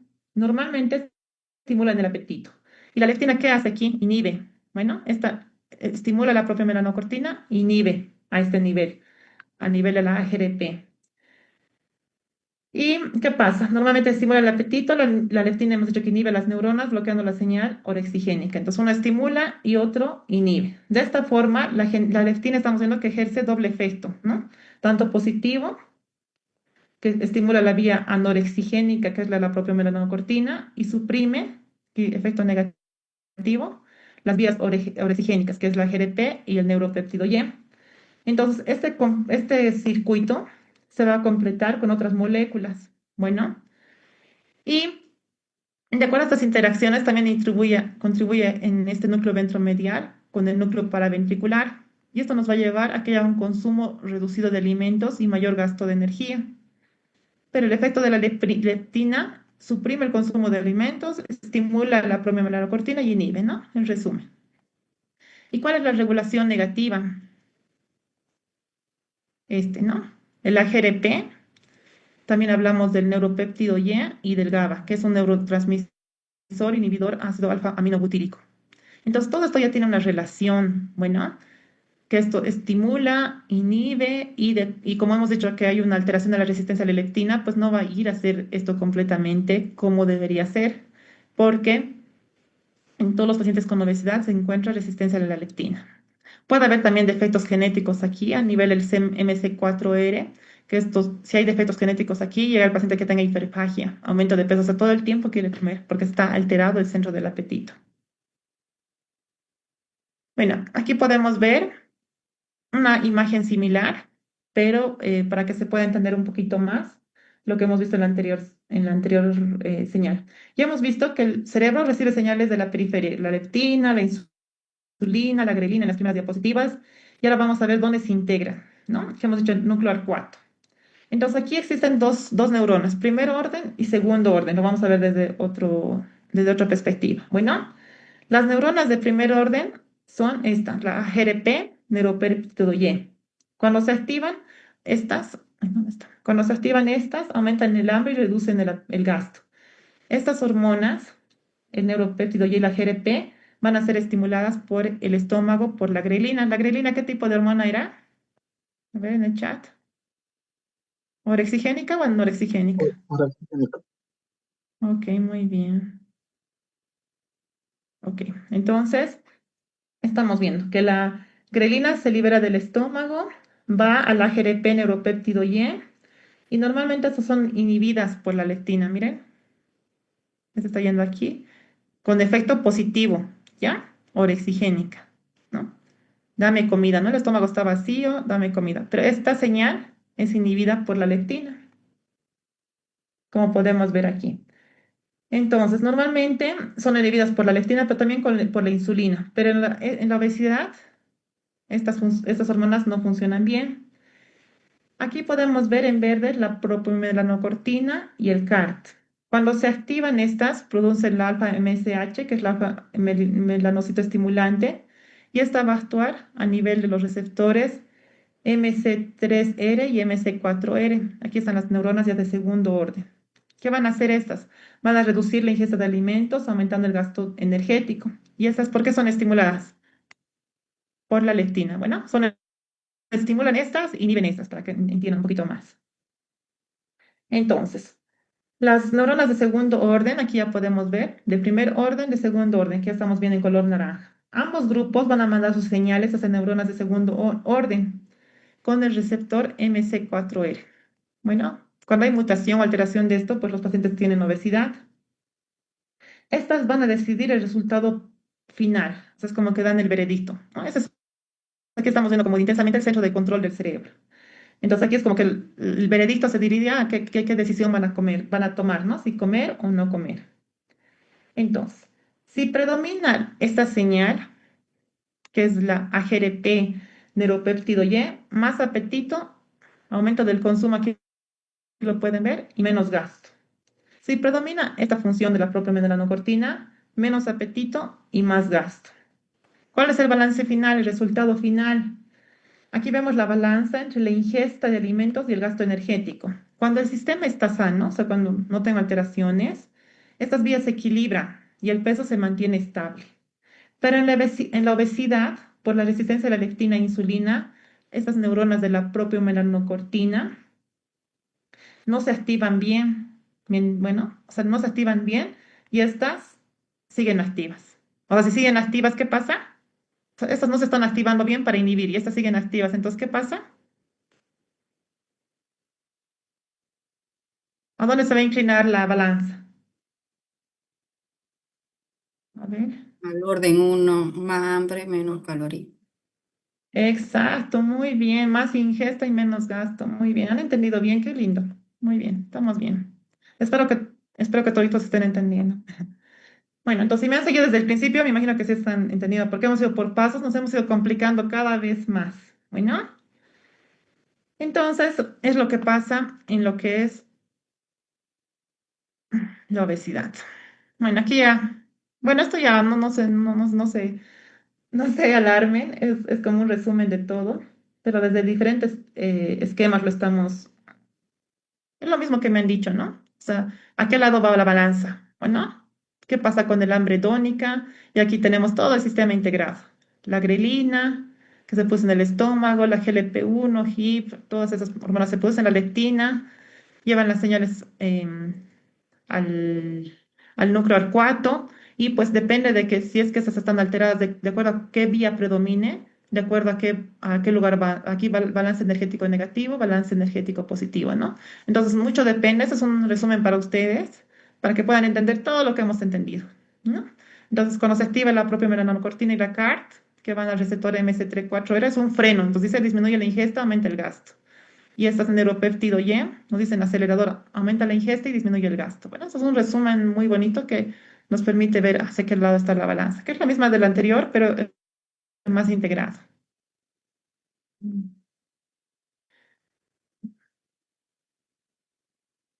Bueno, entonces existen señales de vía corta, más que todo, como, ¿cómo lo diría? Como a corto plazo. Señales a corto plazo, short term, y señales a largo plazo. Dentro de las señales a corto plazo vienen del intestino después de una comida. Bueno, estas señales a corto plazo. En las cuales incluye la colecistoquinina, GLP-1, peptoyeye, otros como la oxintomundulina, que inducen saciedad vía nervio vago y hipotálamo. Van ahí al cerebro, inducen esa saciedad. La distinción gástrica, o sea, cuando el estómago estaba vacío, libera grelina, ¿no? Pero si hay distensión gástrica, inhibe la ingesta, ¿no? Y ya hemos visto que cuando la grelina se libera cuando el estómago está vacío, y esa es la única que aumenta el apetito. De esta vía, que es la corta, la única que aumenta el apetito es la grelina. Las demás producen saciedad, como ser la GLP-1, peptido Y. Es lo mismo que hemos hablado de las hormonas orexigénicas y norexigénicas. Y también, pero hay señales a largo plazo. Estas señales a largo plazo reflejan el estado energético crónico. La leptina, ya hemos dicho que se produce en el tejido adiposo, la insulina en el páncreas. Esas van a informar al hipotálamo de las reservas de energía, modulando el apetito y el gasto. Entonces, en conjunto, esta diapositiva muestra que el cerebro no regula el apetito con una sola señal. Miren, no es una señal que va al cerebro y listo. Es una combinación de mensajes rápidos y también mensajes sostenidos. Y para enviarles señales al cerebro de cómo está mi gasto energético. Acá podemos ver, este es un artículo del 2025 en el cual podemos ver los avances, siempre hay avances en medicina, acerca de los avances en la fisiopatología, o sea, entender más el tejido, entender más la fisiopatología de la obesidad nos ayuda a que haya nuevos medicamentos, ¿no? Para tratar la obesidad. En sí hemos visto cómo el hipotálamo integra señales entre la leptina, insulina, péptidos intestinales. Y aquí pues vemos cómo cuál es el protagonista principal en la obesidad, el tejido adiposo. Bueno, el tejido adiposo no es solo un almacén de grasa. Hoy lo entendemos como un órgano endocrino, inmunometabólico también. Los adipocitos se van a hipertrofiar. Si se hipertrofian van a liberar leptina, pero esta leptina va a haber resistencia y va a generar resistencia a la insulina y todo esto va a generar un ambiente inflamatorio crónico. Podemos ver en esta imagen que hay el tejido adiposo blanco, que es este que con las abreviaciones WAT, que este es el principal almacén de energía. Se almacena la energía en forma de ¿qué? De triglicéridos. Su característica tiene un gran depósito de lípidos y tiene baja densidad mitocondrial. Luego tenemos el tejido adiposo beige, por su abreviación BEAT. Este puede originarse del tejido blanco bajo ciertos estímulos como el ejercicio, la exposición al frío o la activación también beta adrenérgica. Este proceso se llama browning. Bueno, los adipocitos beige tienen más mitocondrias y tienen mayor capacidad de gasto energético, o sea, son mejores estos. Y tenemos el BAT, tejido adiposo pardo, por sus siglas en inglés, que este tiene múltiples gotitas de lípidos, como lo podemos ver acá, y tiene alta densidad de mitocondrias. Su función es generar calor gracias a la proteína desacopladora, gracias al UCP1, gracias a que tiene altos niveles de ese UCP1, que contribuye a un aumento de gasto energético. Entonces es importante saber que pues, el tejido adiposo no es un estado inflamatorio, ¿no? Por eso la obesidad es un estado inflamatorio de bajo grado. Y se ha descrito que puede haber otros medicamentos que actúan, el tejido adiposo a nivel de las mitocondrias tiene esta proteína RAIA, por esta abreviación Rash-like protein A, que esta es una proteína GTPasa que regula el metabolismo mitocondrial. Entonces se está haciendo em, muchos estudios científicos para poder intervenir en esta proteína, ¿no? Para poder bajar de peso. Bueno, esto está en estudio todavía, pero cada vez tenemos más medicamentos para bajar de peso. Acá está esta tablita, ya lo saben ustedes, yo sé que ya lo saben, la mayoría pues lo sabe incluso sin leer, pero es una ayuda a memoria para que ustedes vean cómo va cada una, ¿listo? Con su abreviación y cuál es su función principal. Y aquí está esta imagen que es más sencillita, que está en el Harrison, que cómo son los controladores centrales del apetito, ¿no? Y pues esta ya es un poquito más sencilla en relación a lo que hemos visto, pero les ayuda para dar un buen repaso.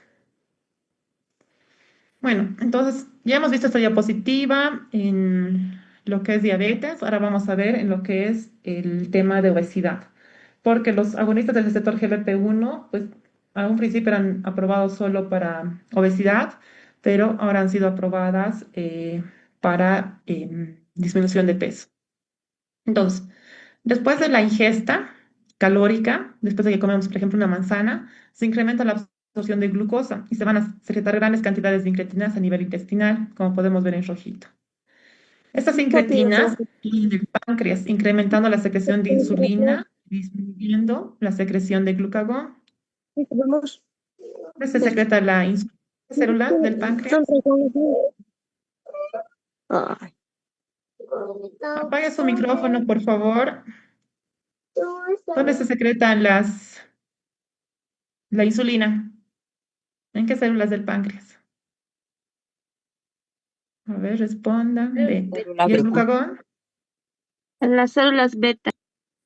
¿Y el glucagón? Alfa. Muy bien. ¿Ve? Entonces, miren, ahí tienen bien las imágenes. Se aumenta la secreción de insulina, disminuye la secreción de glucagón, logrando... Ustedes solitos me están dando. Entonces, eso hace que incremente la captura de glucosa y con el objetivo de ¿qué?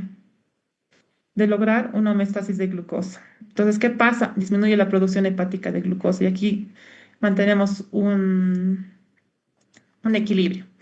Esas incretinas son degradadas por los DPP4. Bueno, rápidamente, es por eso que el GLP-1 pues tiene corta duración de todo esto, porque se degradan rápidamente por los DPP4. Entonces, por eso los IDPP4 hacen que funcionen un poquito más. Y si tuviera yo más agonistas del receptor o sea, si tuviera más GLP-1, tendría más acción a todos estos niveles, ¿no? Bajando la glucosa. Entonces, aquí vemos cómo las enzimas son degradadas, el GLP-1 se degrada por esto. Entonces, con estos medicamentos, si el tiempo de GLP-1 dura más, o sea, le damos al paciente GLP-1, va a perpetuar estas señales y también mientras demos dosis más altas, también produce una saciedad, disminución del centro del apetito. Aquí vemos como la fisiología del almacenamiento del tejido adiposo. Ya hemos dicho que hemos hablado también en el metabolismo de lipoproteínas, que el tejido adiposo no se almacena solo a nivel subcutáneo, ¿no? Se almacena a nivel del hígado, a nivel de páncreas, incluso a nivel de músculo, a nivel de peritoneo, que vamos a ver una imagen cómo se va almacenando el cuerpo, la grasa. Entonces, cuando consumimos más energía de la que gastamos, el cuerpo debe almacenar ese exceso. El principal lugar donde se va a almacenar va a ser el tejido adiposo, en forma de ¿qué? De triglicéridos. Y en el hígado se va a almacenar en forma de glucógeno. Los ácidos grasos son más eficientes que la glucosa porque están más reducidos químicamente, producen más energía, son apolares. ocupa menos espacio. Por eso el tejido adiposo es el mejor lugar para almacenar energía. Y el glucógeno en el hígado también es una forma de almacenar energía, pero está limitado y es menos eficiente. ¿Por qué? Porque el glucógeno ocupa más espacio, se almacena con agua y hay una alteración en todo esto y más energía en el tejido adiposo, es porque todo este tejido adiposo va a ir a niveles, a diferentes niveles. Entonces, hay células adaptadas y células no adaptadas. Las adaptadas están diseñadas para almacenar grasa de forma segura, pero las células no adaptadas están forzadas, ¿no? Porque estamos dándole mucho alimento a almacenar grasa. Y esto nos trae varias consecuencias a nivel de lo que es obesidad. Y aquí lo vamos a entender un poquito más. Aquí podemos ver cómo hay una diferencia entre el tejido adiposo saludable y el tejido no adiposo no saludable. Por ejemplo, los preadipocitos primero se forman como preadipocitos, luego se diferencian en adipocitos. ¿Por qué estos adipocitos, por la angiogénesis, o sea, varias arterias, van a formar nuevos vasos sanguíneos que aseguran que esos adipocitos tengan buen aporte de oxígeno? Cuando el tejido llega a un límite o sea, un límite de expansión, o sea, cuando se sigue expandiendo, algunos de esos adipocitos pueden morir y aparecen aquí ya, como podemos ver, zonas de hipoxia e infiltración de macrófagos y fibrosis. En una etapa temprana van a predominar esos M2, como pueden ver, macrófagos M2, que estos son antiinflamatorios y ayudan a mantener el equilibrio. Pero si este desarrollo continúa, van a producirse los M1, que esos son proinflamatorios, y esto va a contribuir a una resistencia a la insulina, ¿no? Y va aumentando la resistencia a la insulina. Pero aquí en la imagen B podemos ver como una expansión patológica, o sea, pues, que crece muy rápido. Es por eso también que no es bueno bajar de peso y aumentar rápidamente, ¿no? Porque estos producen una expansión patológica, entonces no hay suficiente tiempo para que estos adipocitos reciban flujo sanguíneo. Entonces, como no hay una adecuada angiogénesis, ¿esto qué pasa? Hay una hipoxia muy temprana. Mire, aquí, pues aquí debía estar bien irrigado como acá, pero aquí hay una hipoxia muy temprana. Entonces hay una disfunción celular y muerte de los adipocitos. Esto va a desencadenar mayor inflamación. Y es aquí ya predominan los macrófagos M1, los proinflamatorios. ¿Y estos qué van a hacer? Van a liberar citoquinas, interleucina 6, factor de necrosis tumoral, causando un ambiente inflamatorio crónico. Es por eso que la obesidad es un estado inflamatorio crónico. Mayor hipoxia de los adipocitos, fibrosis, y esto va a acelerar, mira aquí cómo acelera la resistencia a la insulina y complicaciones metabólicas. Bueno, cuando es un equilibrio energético, y esta es la última de fisiopatología, cuando hay un equilibrio energético, pues todo está en equilibrio, bueno, todo muy bonito. Disminuye la insulina, aumenta la adiponectina, aumenta el consumo de glucosa, bueno, todo en equilibrio. Pero en la obesidad, como hay estos adipocitos hipertrofiados, hay una resistencia a la leptina, ¿no? Entonces, mayor liberación de interleucina, mayor liberación de factor de necrosis tumoral. La resistina también aumenta, que son promotores de hiperglucemia, disminuye la adiponectina y se deposita ácido graso a nivel del páncreas, a nivel del hígado, a nivel del músculo y mayor resistencia a la insulina, y a nivel del hígado cuando se acumula grasa, pues hay una cetosis hepática. Entonces, es por eso que no es solo falta de voluntad la obesidad, ¿no? Es una interacción entre genes y ambiente. No es solo que, yo he comido más, ahora me muevo menos. No, no. Influyen muchos factores. Hay una influencia del entorno social, influencia de la industria alimentaria, también aquí influyen aspectos psicológicos, pobre actividad física y también influyen factores genéticos. Si bien yo en esta parte no puedo hacer nada, en todas estas partes sí puedo hacer. En un cuarto, por ejemplo, no puedo hacer nada porque es genética, pero sí yo puedo trabajar en mi paciente en esos tres cuartos. Pero si solo yo trabajo, por ejemplo, en esta parte y no trato la actividad física y no trato la alimentación, pues no voy a ir bien. Ahora, si yo solo le trato a mi paciente la dieta y psicología, tampoco voy a ir bien, porque también influye en el entorno social. Entonces, tengo que trabajar en todos estos aspectos para que el paciente logre perder de peso y lo más difícil es que logre mantener esta pérdida de peso. Entonces, ya entremos acerca de enfermedades. Existen trastornos monogénicos causantes de obesidad. La monogénico, ¿a qué se refiere? Que tiene origen en un único gen. Este gen es disfuncional y representa un pequeño número de casos. Es muy baja la prevalencia. Estos generalmente aparecen en la niñez y suelen venir acompañados de diferentes trastornos neuroendocrinos, del desarrollo y la conducta. Por ejemplo, los niños muy gorditos, ¿no? Que todo el tiempo tienen hiperfagia, es un síndrome de Prader-Willi. Y ahora entendiendo la fisiopatología podemos ver, podemos entender un poquito más, porque aquí hay mutaciones a nivel de la propia melanocortina. El síndrome de Bardet-Biedl, deficiencia del MS4R, ¿no? Que hemos visto en la fisiopatología, cómo funcionan cada uno de esos. Acá vemos una tablita de diferentes patologías. Es muy baja la posibilidad, pero es importante saber qué tipo de alteraciones existen. Deficiencia de la lectina también, ¿no? Como hemos dicho, si hay una deficiencia de la lectina, pues esto nos va a llevar a obesidad mórbida, hiperfagia, no va a haber saciedad. Puede haber mutaciones también en el receptor de la lectina, deficiencia de promiomelaanocortina, mutaciones en MS4R. Como esas hormonas son tan importantes en la fisiopatología, todo esto nos lleva a lo que es obesidad. Aquí están las causas endocrinas de obesidad y pueden ser también por lesiones hipotalámicas. Por ejemplo, en el hipotiroidismo producen ganancia de peso, pero raramente causa obesidad mórbida. Generalmente la causa de obesidad por hipotiroidismo es retención de líquidos. Quiero que tomen muy en cuenta esto de hipotiroidismo, que si un paciente está descontrolado de la tiroides, si da con un hipotiroidismo severo, con una TSH más de 30, sí podemos atribuir a 2 o 3 kilos máximo de retención de líquidos. Bueno, pero no, todos, no sé si han escuchado mucho en la práctica diaria que vienen con obesidad y le echan la culpa a la tiroides. No es así, bueno, y no quiero que este mensaje vaya ahí, más bien quiero que vaya que si el paciente está descontrolado, sí puede tener 2 o 3 kilos de más, pero es por retención de líquidos. Bueno, no culpen a la tiroides por el peso y muchos pacientes lo hacen y ustedes edúquenlos a los pacientes para que no se vayan con esa idea. El tratamiento con hormona tiroidea, si ya está con un perfil tiroideo normal, no le podemos atribuir su obesidad al hipotiroidismo. Si un paciente viene a consulta TSH T4 libre normal, pues está en tratamiento, ¿no? Así que no podemos atribuir esa ganancia de peso al hipotiroidismo, a no ser que esté descontrolado. Esto se debe a que está descontrolado. Síndrome de Cushing son los pacientes que suelen presentarse zonas equimóticas, hipotrofia muscular, la cara de luna llena, que presentan acumulación de grasa a nivel de la jiba, que se llama jiba dorsal. El insulinoma son pacientes que tienen a tener hipoglucemias, entonces si el paciente no come, se siente mal. Bueno, entonces estos pacientes todo el tiempo quieren comer. No sé si alguna vez han tenido en el hospital este tipo de pacientes, todo el tiempo comen porque les baja el azúcar, pero hay pacientes que también te dicen en consulta, me baja el azúcar si no como, no son insulinomas, bueno, o sea, los insulinomas son que realmente estamos detectando un nivel muy bajito de glucosa, por debajo de 54, por debajo de 40.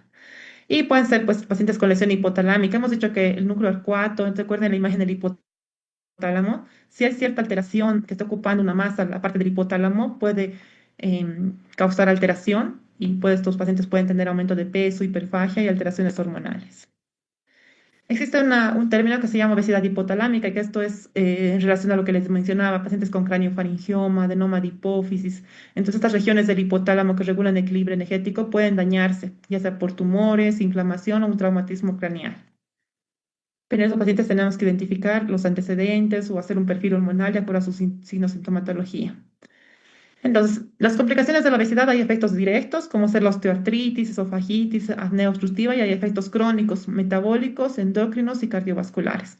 Dentro de los metabólicos, pues lo más importante que hemos visto ya en los temas, y hemos visto diabetes, síndrome metabólico, hígado graso. Dentro de las endocrinas, mientras más obesidad haya, más resistencia a la insulina. Mientras más resistencia a la insulina, más producción de andrógenos, hormonas masculinas en las mujeres. Y esto predispone a que se formen síndrome de ovario poliquístico. Van acompañados estos pacientes con enfermedades cardiovasculares, como ser hipertensión, enfermedad cardíaca, accidente cerebrovascular. Y acá podemos ver, todo esto ya hemos avanzado, más que todo les puse esa imagen por esto. Acá podemos ver que la grasa no se acumula acá, solo acá. Miren cómo se acumula a nivel de los intestinos, a nivel del hígado, ¿no? O sea, la grasa está en todo lado. Es un examen de resonancia magnética que podemos ver que no solo la grasa está en los lugares que estamos viendo, sino está alrededor de todos los órganos. Bueno, dentro de las complicaciones metabólicas ya hemos hablado de las dislipidemias. Hemos hablado también ya en las anteriores clases del hígado graso, que ha cambiado de enfermedad, ha cambiado la clasificación de NAFLD, de enfermedad hepática grasa no alcohólica a MASLD, que es enfermedad hepática esteatóxica asociada a disfunción metabólica. ¿Y a qué disfunción metabólica tiene que estar asociada? A dos de los criterios de síndrome metabólico. Bueno, recordemos los criterios de síndrome metabólico, que son obesidad central, perímetro abdominal mayor a 102,88 en población estadounidense, para Bolivia, Sudamérica, 90-80, hipertrigliceridemia más de 150, colesterol HDL bajo, menor a 40 en varones o menor a 50 en mujeres, o que esté en tratamiento específico, hipertensión mayor a 130-85, o glucosa plasmática mayor a 100, o diabetes, ¿no? Entonces, es cuando se dice más el D, cuando hay enfermedad estetóxica hepática, más uno de estos, más dos de los criterios de síndrome metabólico. Bueno, y las complicaciones endocrinas en las mujeres, bien frecuente la resistencia a la insulina y por esta hiperinsulinemia que les comentaba hace un momentito se produce la poliquistosis ovárica. Muchos pacientes dicen, porque tengo síndrome de ovario poliquístico, tengo obesidad, ¿no? Y aquí vemos que es el contrario, ¿no? Mientras más adiposidad, más resistencia a la insulina. Y en los hombres, pues es bien común el hipogonadismo central. Podemos ver en la consulta las manifestaciones dermatológicas como acantosis nígricas, hidroadenitis supurativa. Esto es muy raro, lo más frecuente que todos vamos a ver en consulta es la acantosis nígricas. Y alteraciones en diferentes órganos, ¿no? A nivel del corazón, fibrilación auricular, pacientes tienen demencia, pueden tener, si un paciente por obesidad puede llegar a tener hipertensión intracraneal idiopática. Obviamente se debe descartar todas las causas y llegar al diagnóstico por descarte, ¿no? Pueden también más frecuentes de púrpura trombocitopénica trombótica, trombosis. Esos pacientes tienen apnea del sueño, por reflujo, colelitiasis, colecistitis, pancreatitis, incluso más riesgo de cáncer. Y es aquí donde explico un poquito. Cuando hay un peso normal, pues los adipocitos están bien. Cuando hay obesidad, hemos dicho que se liberan diversos factores inflamatorios, ¿no? Factor de necrosis tumoral, interleucina 6, aumenta el consumo de glucosa con ácidos grasos libres. Todo este proceso de inflamación crónica, inflamación en mucosas, porque tienden a tener estos pacientes más piedras en la vesícula, la inactividad física, todo esto también lleva a mayor riesgo de cáncer. Entonces, por eso es tan importante tratar la enfermedad. No es solo diabetes, hipertensión, ya nos lleva a más riesgo de cáncer. ¿Y qué tipo de cánceres aumenta el riesgo? De adenocarcinoma de esófago, cáncer renal, colorectal, pancreático y endometrial. El tratamiento. Bueno, en el tratamiento, cirugía, puede ser una cirugía bariátrica, actualmente llamada cirugía metabólica, tratamiento médico, intervenciones en el estilo de vida. ¿Cuál es el más importante en la base? ¿Cuál está? Siempre intervenciones en el estilo de vida, ¿no? Y además arriba, pues bariátrica. Acá podemos ver alrededor de los años cómo ha ido cambiando los medicamentos para perder peso. Al principio solo teníamos Orlistat, que tenía una pérdida de peso muy bajita, naltrexona, bupropion, cada vez fue aumentando la pérdida de peso hasta un 5 a 7% con liraglutide, luego con semaglutide que tenemos una pérdida de peso de un 10 a un 15%, y pues ahora con la tirzepatide entre un 15 a un 20%, que como podemos ver con la cirugía, tanto gastrectomía o cirugía bypass en Y-de-ROX, podemos llegar a perder 25%, pero podemos ver con la tirzepatide, ya se está acercando, no, ya estamos llegando, ya le estamos dando al cáncer a lo que es la cirugía bariátrica, con medicamentos. Entonces, una vez que tenemos al paciente en nuestra consulta, debemos hacer una anamnesis enfocada en la obesidad y sus causas. Es importante ver los hábitos de sueño, factores psicológicos. La exploración física es bien importante, en qué grado de obesidad está, medida de circunferencia de cintura, cadera, las ecuaciones, si podemos realizar la bioimpedancia ideal, valorar las comorbilidades. Y es importante esta pregunta. En las nuevas dietas te dicen, hay que preguntar al paciente si está de acuerdo o qué incentivado está. Se le puede hacer la pregunta, del 1 al 10, ¿cuánto incentivo tiene para bajar de peso? Pues si el paciente nos dice un 2, por más que nosotros demos tratamiento médico, hagamos todo, no lo vamos a lograr. Entonces también ese paciente tiene que ser abordado por la parte psicológica. Entonces, dentro de los pilares de abordaje está importante lo que es las emociones, ¿no?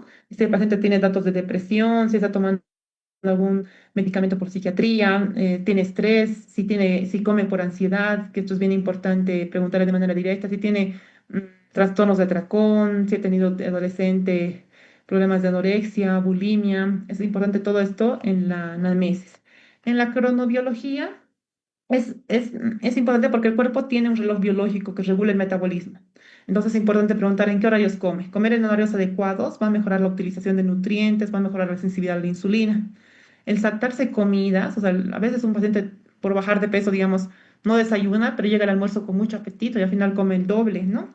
El comer muy tarde en la noche, ¿no? Existe un término que es crononutrición, que también es importante el horario en el que como, también porque las hormonas también tienen un horario. Entonces, el sueño irregular también acá entra, que favorece el aumento de peso. El ejercicio, ¿no? No es solo caminar, ¿no? O sea, muchos pacientes dicen, sí, yo camino todos los días, pero no es solo caminar, ¿no? Es hacer ejercicio continuo. Si yo dejo de hacer ejercicio 2 días, no sirve el ejercicio que he hecho día previo. Y lo más importante aquí es la resistencia muscular. Y la base fundamental, vemos, mire, la base de todo esto es la alimentación. Bueno, es muy, muy importante la alimentación.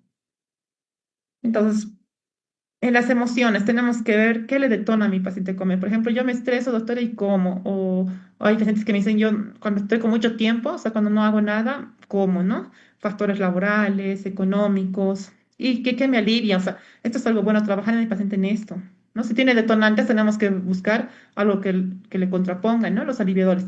El ejercicio ayuda, la meditación, incluso el sexo, bueno, alimentación nuevamente. Todo esto es bien importante porque tenemos que trabajar en el paciente. En la cronobiología también es importante la psicología, psiquiatría. Tenemos que buscar un equilibrio hormonal, o sea, horas de sueño. Tratar de que el paciente duerma 7 a 8 horas. Y sincronización inmunológica, porque todo está em, perfectamente sincronizado el cuerpo. Entonces aquí vemos 10 consejos para dormir mejor. Pues eso se llama más que todo para higienes del sueño, ¿no? No comer muy tarde, tener un ambiente favorable, no tomar café en la noche, tener una rutina de higiene antes de ir a dormir, que ese lugar sea cálido, pues se recomienda también leer antes de dormir, pero nada de pantallas. Entonces al paciente también tenemos que explicarle lo que es higiene del sueño. Entonces debe haber una anamnesis enfocada en la obesidad, ¿no? Todo lo que hemos hablado, ¿no? Aquí los pongo porque eso está en Harrison, pero ya hemos hablado todo eso. Aquí está la clasificación de lo que es sobrepeso y obesidad, que hemos dicho que nos vamos a bajar, estar en la OMS. Y aquí el cuadrito que en Sudamérica nos tenemos que basar en pacientes asiáticos, que son mayor a 90 en varones y mayor a 80. Si ya tiene o sea, todos mídense la cintura, si ya tiene más de 90 varones, ya tienen obesidad preclínica con la nueva clasificación. Y mujeres, si tienen más de 80, ya tienen obesidad preclínica, ¿no? No importa que en IMC le salga menos de 25. Bueno, es importante esto. No creo que entre la nueva clasificación en el examen, pero pues para que ustedes también puedan evaluarse, o sea, ustedes mismos, ¿no? Y aquí vemos todos los órganos que están siendo afectados, que ya lo hemos comentado, que nos lleva a eso. No solo es alimentación inadecuada y poca actividad física, ¿no? Ya hemos visto todo lo que es genética. Si solo veríamos este cuadrito, pues fácil, ¿no? Si solo fuera esto, pues al paciente solo le diríamos, coma bien y haga actividad, pero no se reduce en esto. Ya hemos visto con la fisiopatología que no es solo alimentarse bien y hacer ejercicio. Entonces es importante preguntar si el paciente está cambiado, está dispuesto a cambiar los estilos de vida, qué motivación tiene, si tiene resistencia. Si tiene resistencia va a ser difícil que nosotros logremos nuestros objetivos. Entonces tenemos que incentivar al paciente y explicarle que no es bajar de peso por estética, es bajar de peso para que tenga mejoría, que no progresemos a una diabetes, a una hipertensión. Aquí también es importante para que el paciente se incentive, decirle su riesgo cardiovascular a 10 años, su riesgo cardiovascular a 30 años, identificar ya comorbilidades. Esta tablita es la de Harrison, las dejo acá, que es lo que hemos hablado. Y el tratamiento son mejorar los trastornos concomitantes, bueno, reducir las condiciones que están asociadas a esta, disminuir los riesgos de problemas de salud a un futuro. Y con eso nosotros decimos una pérdida realista. No calculen peso ideal. Porque un paciente de 80 puede ser que su peso ideal sea 60. Si al paciente le decimos tiene que bajar 20 kilos, este paciente no va a bajar y en vez de incentivar, lo vamos a bajonear, bueno, porque es bien difícil bajar 20 kilos. Entonces siempre nos pongamos metas realistas, una pérdida de peso del 5 al 10% en 6 meses. Aquí está diferentes tratamientos de acuerdo al IMC que decimos farmacoterapia cuando ya tiene un IMC de 27 a 29.9 y nos habla de tratamiento cuando ya tiene un IMC mayor a 30. Entonces, cuando llevamos pacientes, hacemos su recuento de alimentos de 24 horas y el paciente está recibiendo, por ejemplo, 3.500 calorías, mi objetivo va a ser reducirle de esas 3.500 entre 500 a 750 kilocalorías.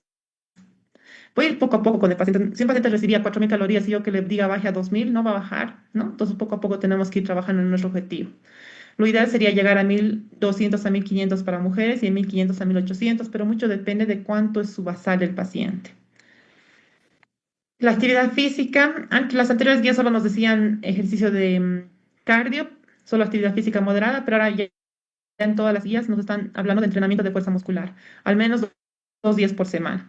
Esto debe ser gradual y adaptada para el paciente. Si el paciente tiene artrosis, tiene una hernia de disco, hay que irnos con cuidado. Bueno, valoración por traumatología, medicina física y rehabilitación. Y hay que ver la modificación conductual, ¿no? Y en ocasiones también es importante hablar con la familia. Bueno, los tratamientos, ya hemos dicho, mayor a 27, IMC de 27 si es que hay comorbilidades y a todos los pacientes con IMC más de 30. Entonces, dentro de los medicamentos para bajar de peso existe la fentermina topiramato, o sea, ya viene en el mercado fentermina solito con el nombre de Centis y Obexol y la asociación que es fentermina más topiramato. Obviamente cuando se asocian esos dos van mejor, o sea, la asociación de los medicamentos hace que sea doble efecto. Dentro de la fentermina es un medicamento simpático mimético. Este va a actuar para ayudar a la liberación de norepinefrina en el sistema nervioso central. Específicamente actúa en el hipotálamo, donde actúa en el centro del apetito.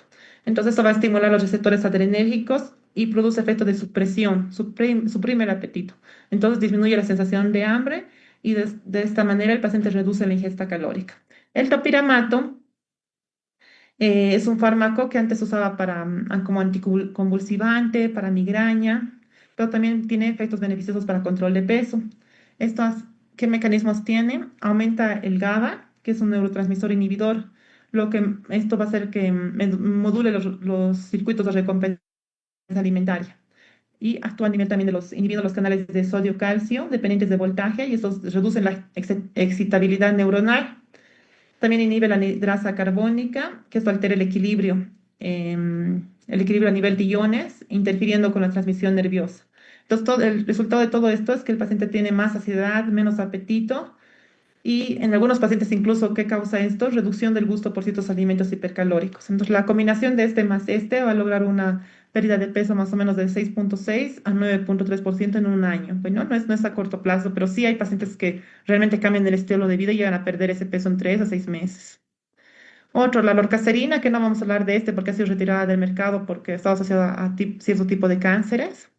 La naltrexona y el bupropión es otro medicamento que nos ayuda a inhibir la recaptación de dopamina noradrenalina con el bupropión.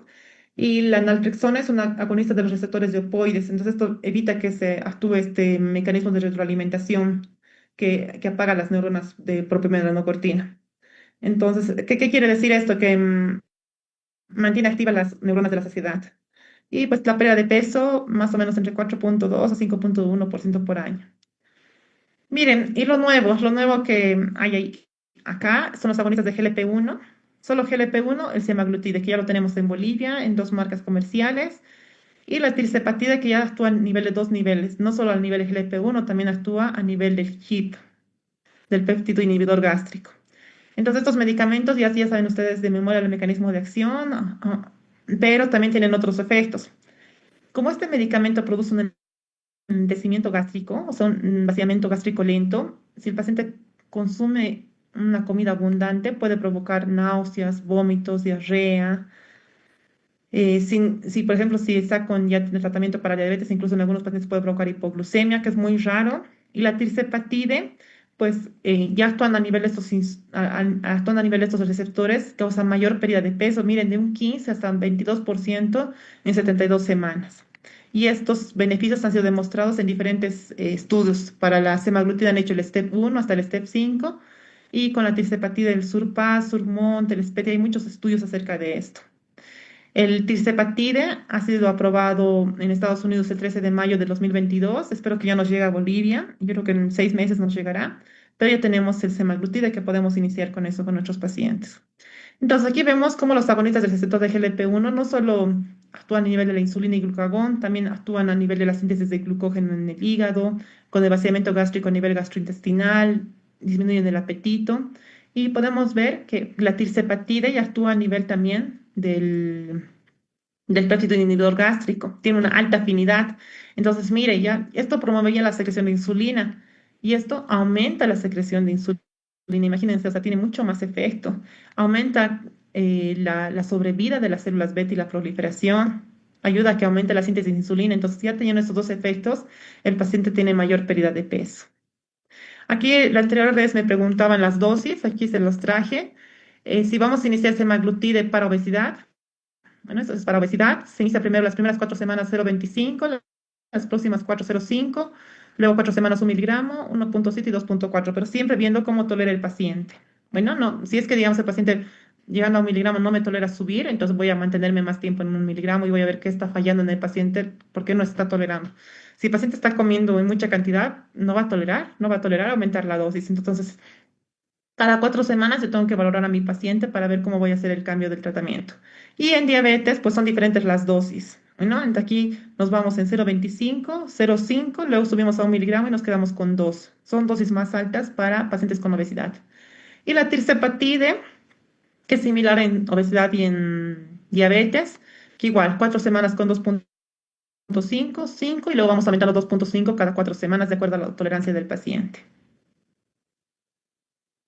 El Orlistat es un medicamento ya muy poco usado, que no tiene mucha pérdida de peso. Antiguamente, muchos pacientes que yo veo en consulta que pues los recibían hace más de 10 años, pero la verdad que usamos muy poquito porque actúan para que no se absorban las grasas, pero también pueden tener efectos estos, actúan inhibidor de la lipasa, por lo que hace que el paciente elimine partículas grasas en las heces. Lo malo es que estos pacientes pueden tener heces oleosas, flatulencias, a veces sí van a tener incontinencia fecal. Y más eso sea a los pacientes que comen comidas grasosas. Si el paciente no come comida grasosa porque está llevando una buena dieta, pues no me va a hacer mucho efecto el medicamento. Y pues hay muchos en desarrollo. En esta tablita podemos ver todo lo que está por aparecer. Este medicamento muy interesante, el Orforglipron, que es un agonista oral. O sea, hemos visto que los agonistas del receptor de GLP-1 todos son inyectables y este ya está en fase 3, que está asociado a una pérdida de 14,7%. Y aquí vemos otros medicamentos que ya no solo a nivel de GLP-1, ¿no? Miren aquí, ¿se acuerdan de la fisiopatología del MC4R? Este medicamento ya estamos viendo por ese efecto. Entonces, viendo la fisiopatología, pues pueden hacer diferentes medicamentos para los cuales puedan bajar de peso. El que está en fase 3 y que se nos viene pronto es este, y los demás están en fase 4, y este también que es otro similar a lo que es el GLP-1, pero este no actúa en el HIP, sino actúa en el glucagón. Bueno, hablemos de la cirugía. Anteriormente se llamaba cirugía bariátrica, ahora se llama cirugía metabólica, porque nosotros estamos haciendo la cirugía para mejorar parámetros metabólicos. Los criterios anteriores que está en Harrison es un IMC, pacientes que son seleccionados a eso son un IMC mayor a 40 o un IMC mayor a 35 con morbilidad grave, diabetes, hipertensión, SAUS con enfermedad cardiovascular. Los nuevos criterios ya nos dicen mayor a 35 sin comorbilidad y de 30 a 34 con enfermedad metabólica. Bueno, ya han cambiado los criterios. Esos tipos de cirugías pueden ser restrictivas, con malabsorción o malabsorción. Bueno, no vamos a hablar mucho de esta cirugía bariátrica. Puede entrar, sí es importante que sepan. Antes se clasificaban restrictivas, malabsortivas. Ahora ya no se clasifican tanto en restrictivas, malabsortivas. Bueno, más o menos se clasifican en qué efectos está produciendo esta cirugía. La banda gástrica ajustable es una banda que se pone alrededor del estómago. Estos pacientes pueden llegar a perder 20 a 25% en 5 años. Dentro de los efectos adversos, como está produciendo aquí una banda ajustable, pueden ser náuseas, vómitos, y se debe hacer ajustes periódicos y seguimiento a largo plazo. La gastrectomía en manguito, como podemos ver aquí, es una reducción del estómago en forma de tubo. Aquí pierden peso de 30 a 35% en 12 a 18 meses. Y hay que tener cuidado, igual en todos estos pacientes que requieren cirugía, pues estricto control con nutrición, vitaminas, seguimiento por psicología. Y antes de entrar a cirugía es bien importante que sea valorado por psiquiatría, por psicología, por gastroenterología, por endocrinología. Lamentablemente muchos pacientes están entrando a cirugía bariátrica solo por la valoración por nutrición y por cirugía. Y luego vienen con complicaciones a nuestra consulta. Lo malo es que no vemos los pacientes que han ido bien, vemos los pacientes que han ido mal, ¿no? Y entonces es bien importante que el paciente cumpla todo el protocolo. Y también hay cirugías restrictivas de mala absorción, como ser la derivación gástrica en Y de Rocks, que esto se ha creado, es como una creación de un estómago pequeño con un bypass del intestino. Estos sí tienen reducción de riesgo de mortalidad, porque miren, baja bastante, de peso 30 a 35%, pero también está asociado a más complicaciones de déficit de vitaminas.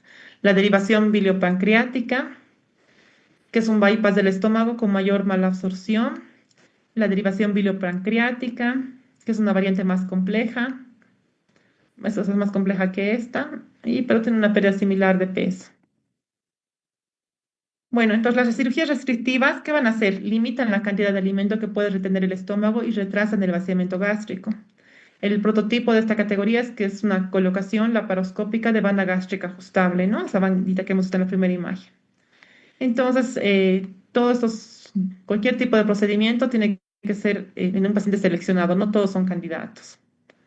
Y las complicaciones de la cirugía pueden ser estenosis del estómago, úlceras marginales, náuseas, vómitos, pueden ser síndrome de dumping.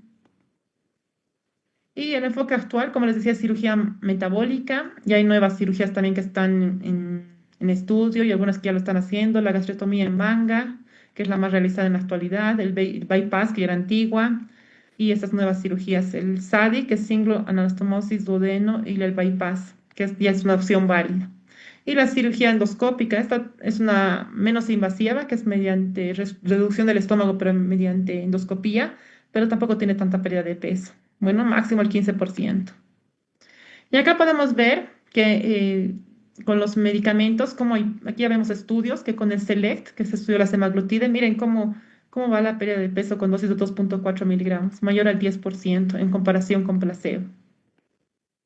Acá podemos ver los medicamentos, solo fentermina, una pérdida del 6,55%, ya asociando fentermina más topiramato, una pérdida del 10 al 11%. Es por eso que la combinación por el mecanismo de acción pierde casi el doble de peso en relación a la fentermina sola. Y aquí podemos ver que los pacientes de cirugía bariátrica, si bien pierden bastante, hay bastante pérdida de peso, pero sí luego hay recuperación. Entonces, ya en las nuevas guías nos recomiendan usar incluso antes de hacer la cirugía, ya iniciar con agonistas del receptor de GLP-1 y también lo podemos iniciar después de la cirugía. Bueno, entonces los pasos a seguir es una evaluación integral del paciente. Tenemos que combinar antecedentes, hábitos alimenticios y es la personalización, es lo más importante. O sea, de acá hemos hablado mucho de tratamiento, todo, pero es lo más importante personalizar. O sea, no es el mismo tratamiento para todos. Tenemos que ver qué está pasando con nuestro paciente. Si un paciente tiene trastornos de tracón, no le podemos dar un agonista receptor de GLP-1 porque va a llegar a comer todo y va a parar a emergencias. Entonces siempre es personalizar. Tenemos que ver los factores psicológicos, tratar el hambre emocional, el cerebro hambriento, lo que hemos hablado de la clasificación de Acosta. Lo más importante sería prevención, o sea, es lo más importante que tenemos que hacer. Promover estilo de vida saludable, realizar ejercicio y tenemos que estar en investigación continua. Bueno, eso es bien importante. Si les llega a consulta, siempre tenemos que estar actualizados porque les puede llegar a consulta un paciente que les dice, estoy recibiendo tirzepatide porque mi familiar me la ha traído de Estados Unidos. Entonces tenemos que saber qué es el medicamento y cómo abordarlo, aunque no tengamos esas terapias en Bolivia. Siempre son importantes ese tipo de cursos, los congresos y el trabajo es interdisciplinario. No solo es endocrinología, no solo es medicina interna, es el trabajo complementario con el médico de base, de cabecera, psicología, psiquiatría, nutrición. Entonces debemos tener una colaboración entre especialistas y comunicarnos entre nosotros para que vaya a favor del paciente. Miren, esto es algo importante, que ya para terminar, que quiero que tomen en cuenta, porque ahorita muchos seguro van a salir aquí emocionados con querer usar el medicamento o dar a los familiares. Miren, no hay que olvidarnos la pérdida de masa muscular. Si un paciente, por ejemplo, le damos un medicamento para bajar de peso y el paciente no va a psicología, no cumple la dieta, no hace ejercicio, puede ser que el paciente empiece a comer menos, pero mal. O sea, comía 2 hamburguesas, ahora me como media, ¿no? Si el paciente llega a comer menos por el medicamento porque tiene menos apetito, sí va a bajar de peso porque está comiendo menos, ¿no? Aunque no está haciendo ejercicio. Pero este paciente que no hace todo lo que estamos mencionando, de 5 kilos que pierda, 4 van a ser grasa y uno músculo, ¿no? Porque no estamos haciendo de manera adecuada. Y eso ya lo han demostrado varios estudios. Miren, de acuerdo a la edad, o sea, todos los pacientes por arriba de los 65, hay bibliografía que nos dice un punto de corte más alto, va perdiendo masa muscular a lo largo de la vida, ¿no? Pues por eso que los adultos mayores tienen menos masa muscular, van perdiendo pero 0,5% del peso. En el estudio STEP, que se ha hecho con semaglutide, se ha visto que los pacientes también perdían masa magra. ¿Qué es masa magra? Pues masa magra que se refiere a masa que no es grasa, bueno, que se refiere a masa muscular. En el STEP 1 se ha visto que perdía una pérdida del 10,1% y lo compararon con placebo que perdían 2,2%. O sea, es mucha la pérdida, es estadísticamente significativo. En el SORMOD, que es el estudio con tirzepatide, se ha visto que también 7,9% perdían masa muscular. Entonces, por eso también el seguimiento con la bioimpedancia. Y si no es con bioimpedancia, pues con medidas, pliegues. O sea, tenemos que buscar la medida de ver que el paciente no esté perdiendo y mostrarle en números. Porque el paciente feliz, ¿no? He perdido 10 kilos, pero si tú le muestras, mire, de esos 10 kilos que ha perdido, uno es de músculo, ¿no? Y el paciente ya va a tomar más conciencia de hacer ejercicio. Es por eso que antes de iniciar medicamentos, por lo menos tenemos que ver que el paciente tenga su cita con nutrición, ha hecho por psicología, porque el paciente, ¿qué va a querer? Iniciarlo antes posible el medicamento. Pero si nosotros le damos a la primera, pues vamos a tener esos efectos. Y al perder masa muscular, pues mayor resistencia a la insulina, mayor riesgo de osteoporosis, altera la masa muscular también ayuda a regular el sistema inmune, ¿no? Entonces es bien importante esto. Y debido a que se han visto en los estudios que al perder peso también perdía masa muscular, ya está en estudio la combinación de bimagrumab y semaglutide que produce una pérdida sustancial de masa grasa, pero preserva la masa magra, ¿no? Debido a esos estudios que se ha visto que perdía mucha masa muscular, entonces esos son medicamentos que nos vayan a ayudar y ojalá salgan pronto para que el paciente, pues ya vayamos con factor protector a nivel de masa muscular. Combinando esto, nos va a ayudar a que no pierda masa muscular. Y hay otros estudios, pues no solo el bimagrumab, y hay muchos estudios que están saliendo a nivel del bloqueo de GDF8, activina, o sea, muchos estudios que están viendo qué medicamento nos ayudaría a no perder masa muscular, ¿no? Hay muchos tratamientos para preservar la masa muscular, entre esos cuales han salido el bimagrumab, trevogrumab, garestomab y apetogrumab, ¿no? Nuevas guías. Todavía no hay en el mercado, tampoco en Estados Unidos, está en estudio. Entonces, tenemos que tener prioridades y tenemos que cambiar ciertos estilos de vida en el paciente para que no pierda de peso. Y es por eso que han salido nuevos artículos en los cuales se da ciertas recomendaciones a los pacientes que están recibiendo tratamiento, ¿no?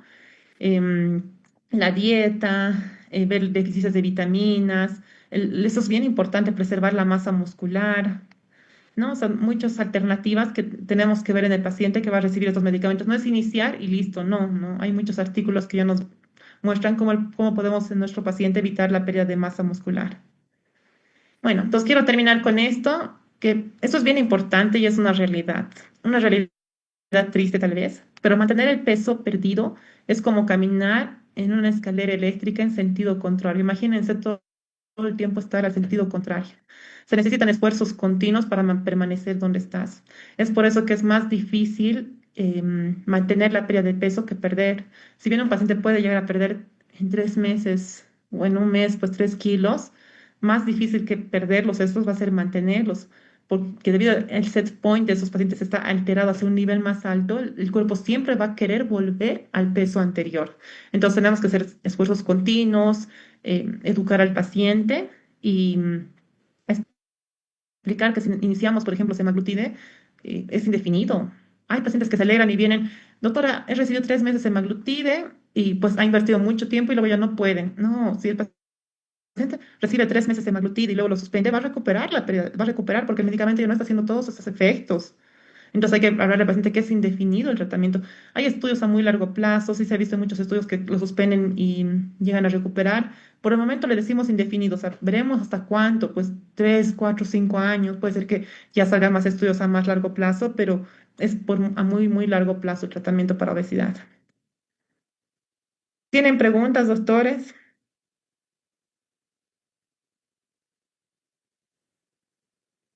Doctora, buenas noches. Buenas noches, doctor. Una ¿Qué consulta, doc. Con el tema de la semaglutida, entonces, ¿cuál debería ser el manejo que se debería hacer?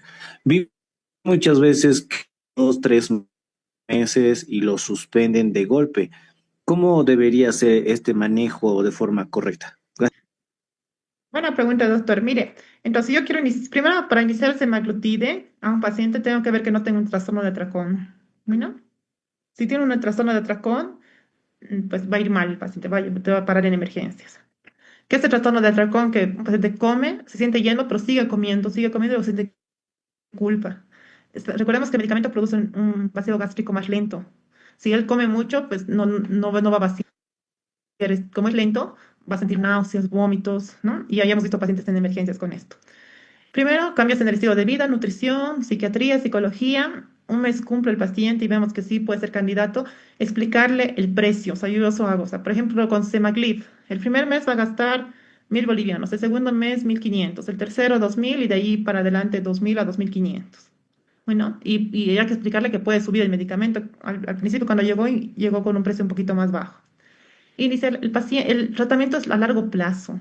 No es 3 meses, no es 4 meses, no es un año. Puede, o sea, le podemos decir al paciente, puede ser que eso sea 4 o 5 años o puede ser que sea indefinido, ¿no? Hasta ahorita tenemos estudio a los 5 años que va muy bien y ya varios artículos nos comentan que puede ser indefinido. Bueno, pero hasta donde no tengamos evidencia, decimos 4 o 5 años y hay la posibilidad de que sea indefinido. Bueno, y le explicamos al paciente, si usted, por ejemplo, recibe el medicamento 3 meses y lo deja, puede ser que en 3 meses logre bajar 3 kilos. Lo deja, va a volver a recuperar el peso. ¿Por qué? El medicamento está haciendo un efecto, está inhibiendo el centro del apetito, está mejorando la sensibilidad a la insulina. Y retiramos el efecto, no es un efecto rebote, ya no está con el medicamento, va a volver a aumentar de peso. La fentermina, pues los primeros estudios de tratamiento, la pregunta estoy leyendo, perdón, ¿cuál es el tratamiento de duración del tratamiento de la fentermina? A un inicio, el tratamiento de la fentermina era para 3 meses, luego lo han ampliado a 6 meses y luego nos da seguridad hasta 2 años. Bueno, la acantosis se ve más en diabetes o prediabetes. Mire, o sea, ¿qué es lo que pasa con la acantosis? Es una resistencia a la insulina, ¿no?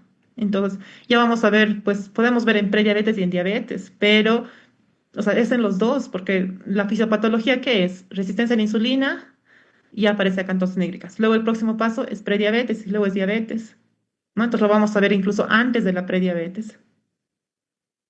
Miren, el tratamiento farmacológico, es buena pregunta, tratamiento quirúrgico farmacológico. Mucho depende del paciente. Si mi paciente tiene un IMC más de 40, no puede caminar, tiene diabetes, hipertensión de difícil control, pues un paciente con muchas comorbilidades, con una obesidad clínica.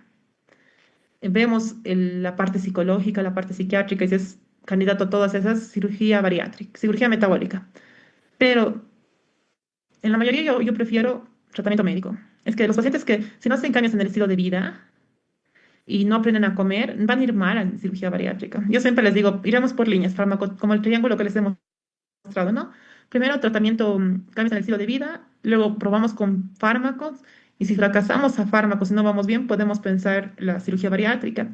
Pero ahora como hay medicamentos tan buenos que ya se están asemejando a la pérdida de peso como cirugía bariátrica, entonces pues vamos con medicamentos. Ahora la cirugía nos va a traer mayor déficit de vitaminas. No es que no los GLP-1 pueden traer déficit de vitaminas, pero es muy bajita la frecuencia. Pero en cirugía bariátrica, pues sí, más déficit de vitaminas, pueden hacer doping. Aquí dice, eh, la dieta intermitente estaría recomendada. Dieta intermitente se debe referir a ayuno intermitente. Es depende del paciente. Si un paciente tiene hambre emocional, no va a ir bien con dieta intermitente. ¿Qué es el hambre emocional? Que tengo ansiedad y como, tengo ansiedad y como. Si mi paciente hace ayuno, un paciente con hambre emocional hace un ayuno intermitente, va a llegar en la mañana, no va a comer y se va a poner, ya tiene componente de ansiedad. Va a tener hambre y va a tener ansiedad, entonces va a llegar a mediodía y va a comer mucho. En ciertos pacientes pueden ser candidatos, pero no en la mayoría. Es cierto. Es cierto que dejar la fentermina puede causar como efecto de... Sí, puede, o sea, la fentermina puede causar eso si es que retiramos de forma brusca. Hay dos dosis de fentermina, entonces generalmente si quieren, pues te quiere dejar o no tolera, pues si no tolera definitivamente le cortamos, pero si es que vemos que ya ha estado 2 años y está bien, está con mucha pérdida de peso, podemos ir bajando la dosis. Reacciones adversas con Histaril. Bueno, un adverso frecuente, el Histaril tiene fentermina topiramato. Es bien frecuente la boca seca. Bueno, muy frecuente que los pacientes presenten boca seca. Con el Histaril, con el topiramato pueden presentar a veces parestesias como hormigueo en los labios o pueden decir que tienen como el párpado, movimientos involuntarios en párpado. Generalmente no pasa cuando iniciamos dosis bajitas, ¿no? Generalmente pasa cuando iniciamos dosis muy altas directamente. Pero hay que ver cómo tolera el paciente. Si el paciente está con muchas molestias, pues no suspendemos el medicamento. Si el paciente está con alguna molestia y dice que se le pasa, pues esperar que se habitúe al tratamiento 4 semanas y generalmente suele desaparecer luego. Si tiene comorbilidades, doctora, si el paciente tiene comorbilidades también es recomendable la cirugía bariátrica, pues como te digo, o sea, primero antes de la cirugía metabólica, cambios en el estilo de vida y tratamiento. Ya en última instancia, pues podemos pensar en cirugía bariátrica, si es el paciente ideal. Doctora, ¿cuál sería el tratamiento para una acantosis nígricans en un paciente con sobrepeso y resistencia a la insulina?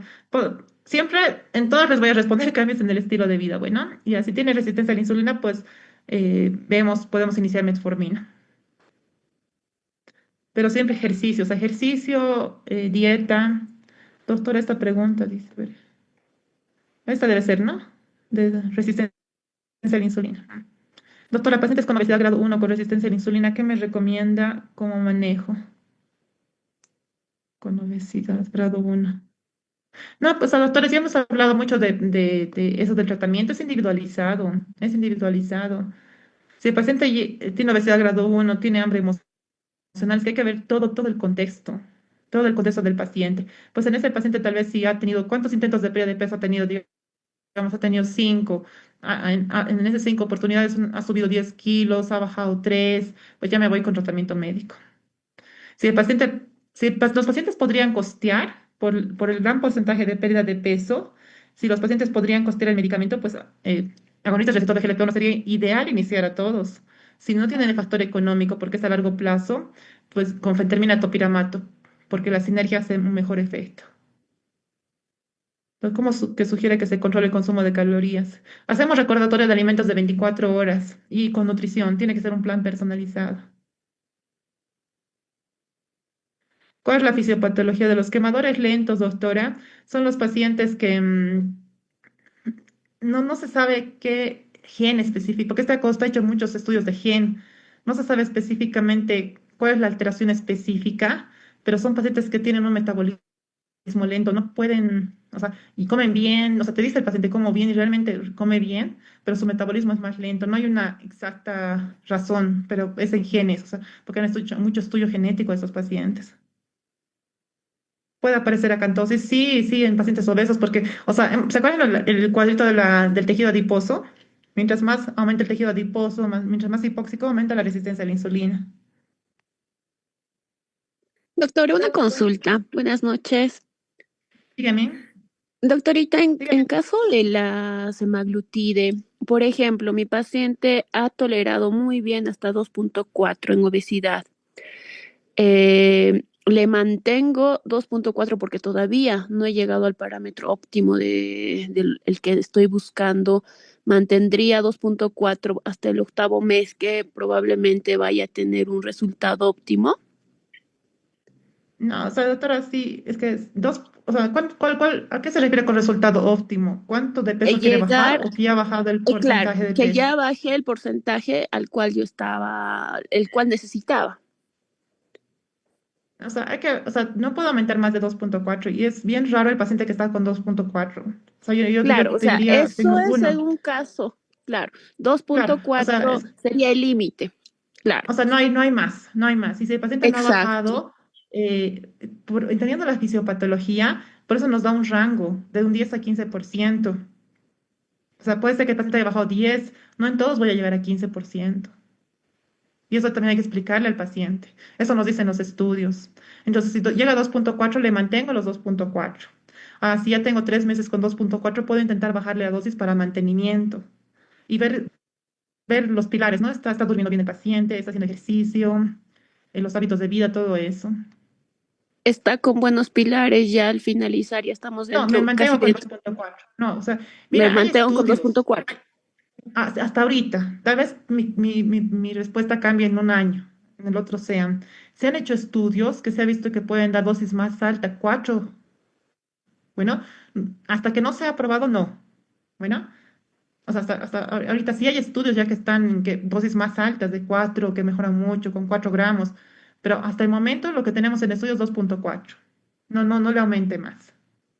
Ya, Tal vez más doctora. adelante, Entonces, pues cuando se hagan nuevos estudios, podríamos ir con dosis más altas, pero ahorita 2.4. y si ya Doctora, conseguí algunas... el porcentaje que necesitaba, ¿puedo bajar a 0.25 como mantenimiento? No. Va bajando paulatinamente. No me va a ir 2.4 a 0.25. 1.7, eso sería Exacto. igual Igual que por hemos cuatro subido, vamos semanas. bajando. Pero si se mantiene 3 meses con el mismo peso. Ah, perfecto. O Listo, sea, doctora. Muchas 2.7 me gracias. mantiene el mismo peso, con 2.4 me mantiene el mismo peso 3 meses, me animo a bajar una dosis. Mantiene, si ya bajando una dosis se mantiene, ya puedo irme más rápido, un mes. Pero para empezar a bajar, 3 meses de mantenimiento de peso. Si el paciente Perfecto, bajo doctora. a 1.7, el paciente sube de peso, le vuelvo a subir a 2.4. No sigo Listo, bajando. muchas gracias. Bueno, voy a tratar de responder 3 más. Tengo un paciente por telemedicina, que esta clase la verdad estaba muy larga. Doctor, algunas personas, la siguiente clase, si quiere, me hacen algunas preguntas más. Bueno, doctor, algunas personas indican que después de comer sienten mucho sueño y se van a dormir. ¿Cuándo es recomendable esperar después de comer para dormir? Pues lo ideal es 2 horas antes y hasta 3. Eso también se hace una pregunta a los pacientes. Hay comedores nocturnos, un término que no les he hablado. ¿Qué es los comedores nocturnos? Se van a dormir, les da hambre y van a buscar comida. Entonces, incluso eso hay que preguntar al paciente. ¿A usted le pasa que se va a dormir a la cama y se ha lavado los dientes y va a buscar comida? Pues si te dice que sí, es un comedor nocturno y hay que hablar con este paciente. O sea, este paciente mm, va a empezar a aumentar de peso de manera bien lenta, pero pues va en ascenso. Porque el comer muy tarde pues hace que no haya metabolismo, ¿no? Gracias, doctora. Y esta última. Esta es una buena pregunta. ¿La dieta cetogénica podría considerarse para reducir el peso en pacientes con sobrepeso o obesidad? Hay muchos estudios que comparan dieta cetogénica, dieta mediterránea, todo tipo. La dieta cetogénica es la menos recomendable. A corto plazo pueden ser seguidas por los pacientes, a largo plazo no. Entonces, no. La dieta cetogénica, pues les recomendaría en un paciente que, mm, por ejemplo, un paciente de 100 kilos que tiene que entrar a una cirugía de vesícula y tengo que hacerle bajar de peso para que haya menos riesgo, pues ahí le podría indicar cetogénica a corto plazo. Le indicaré en un mes y para reducir el riesgo de cirugía bariátrica a largo plazo no. Bueno, doctores. Entonces, mañana nos vemos con la última clase, tiroides. Que tengan un buen descanso y repasen para el examen. Buenas noches.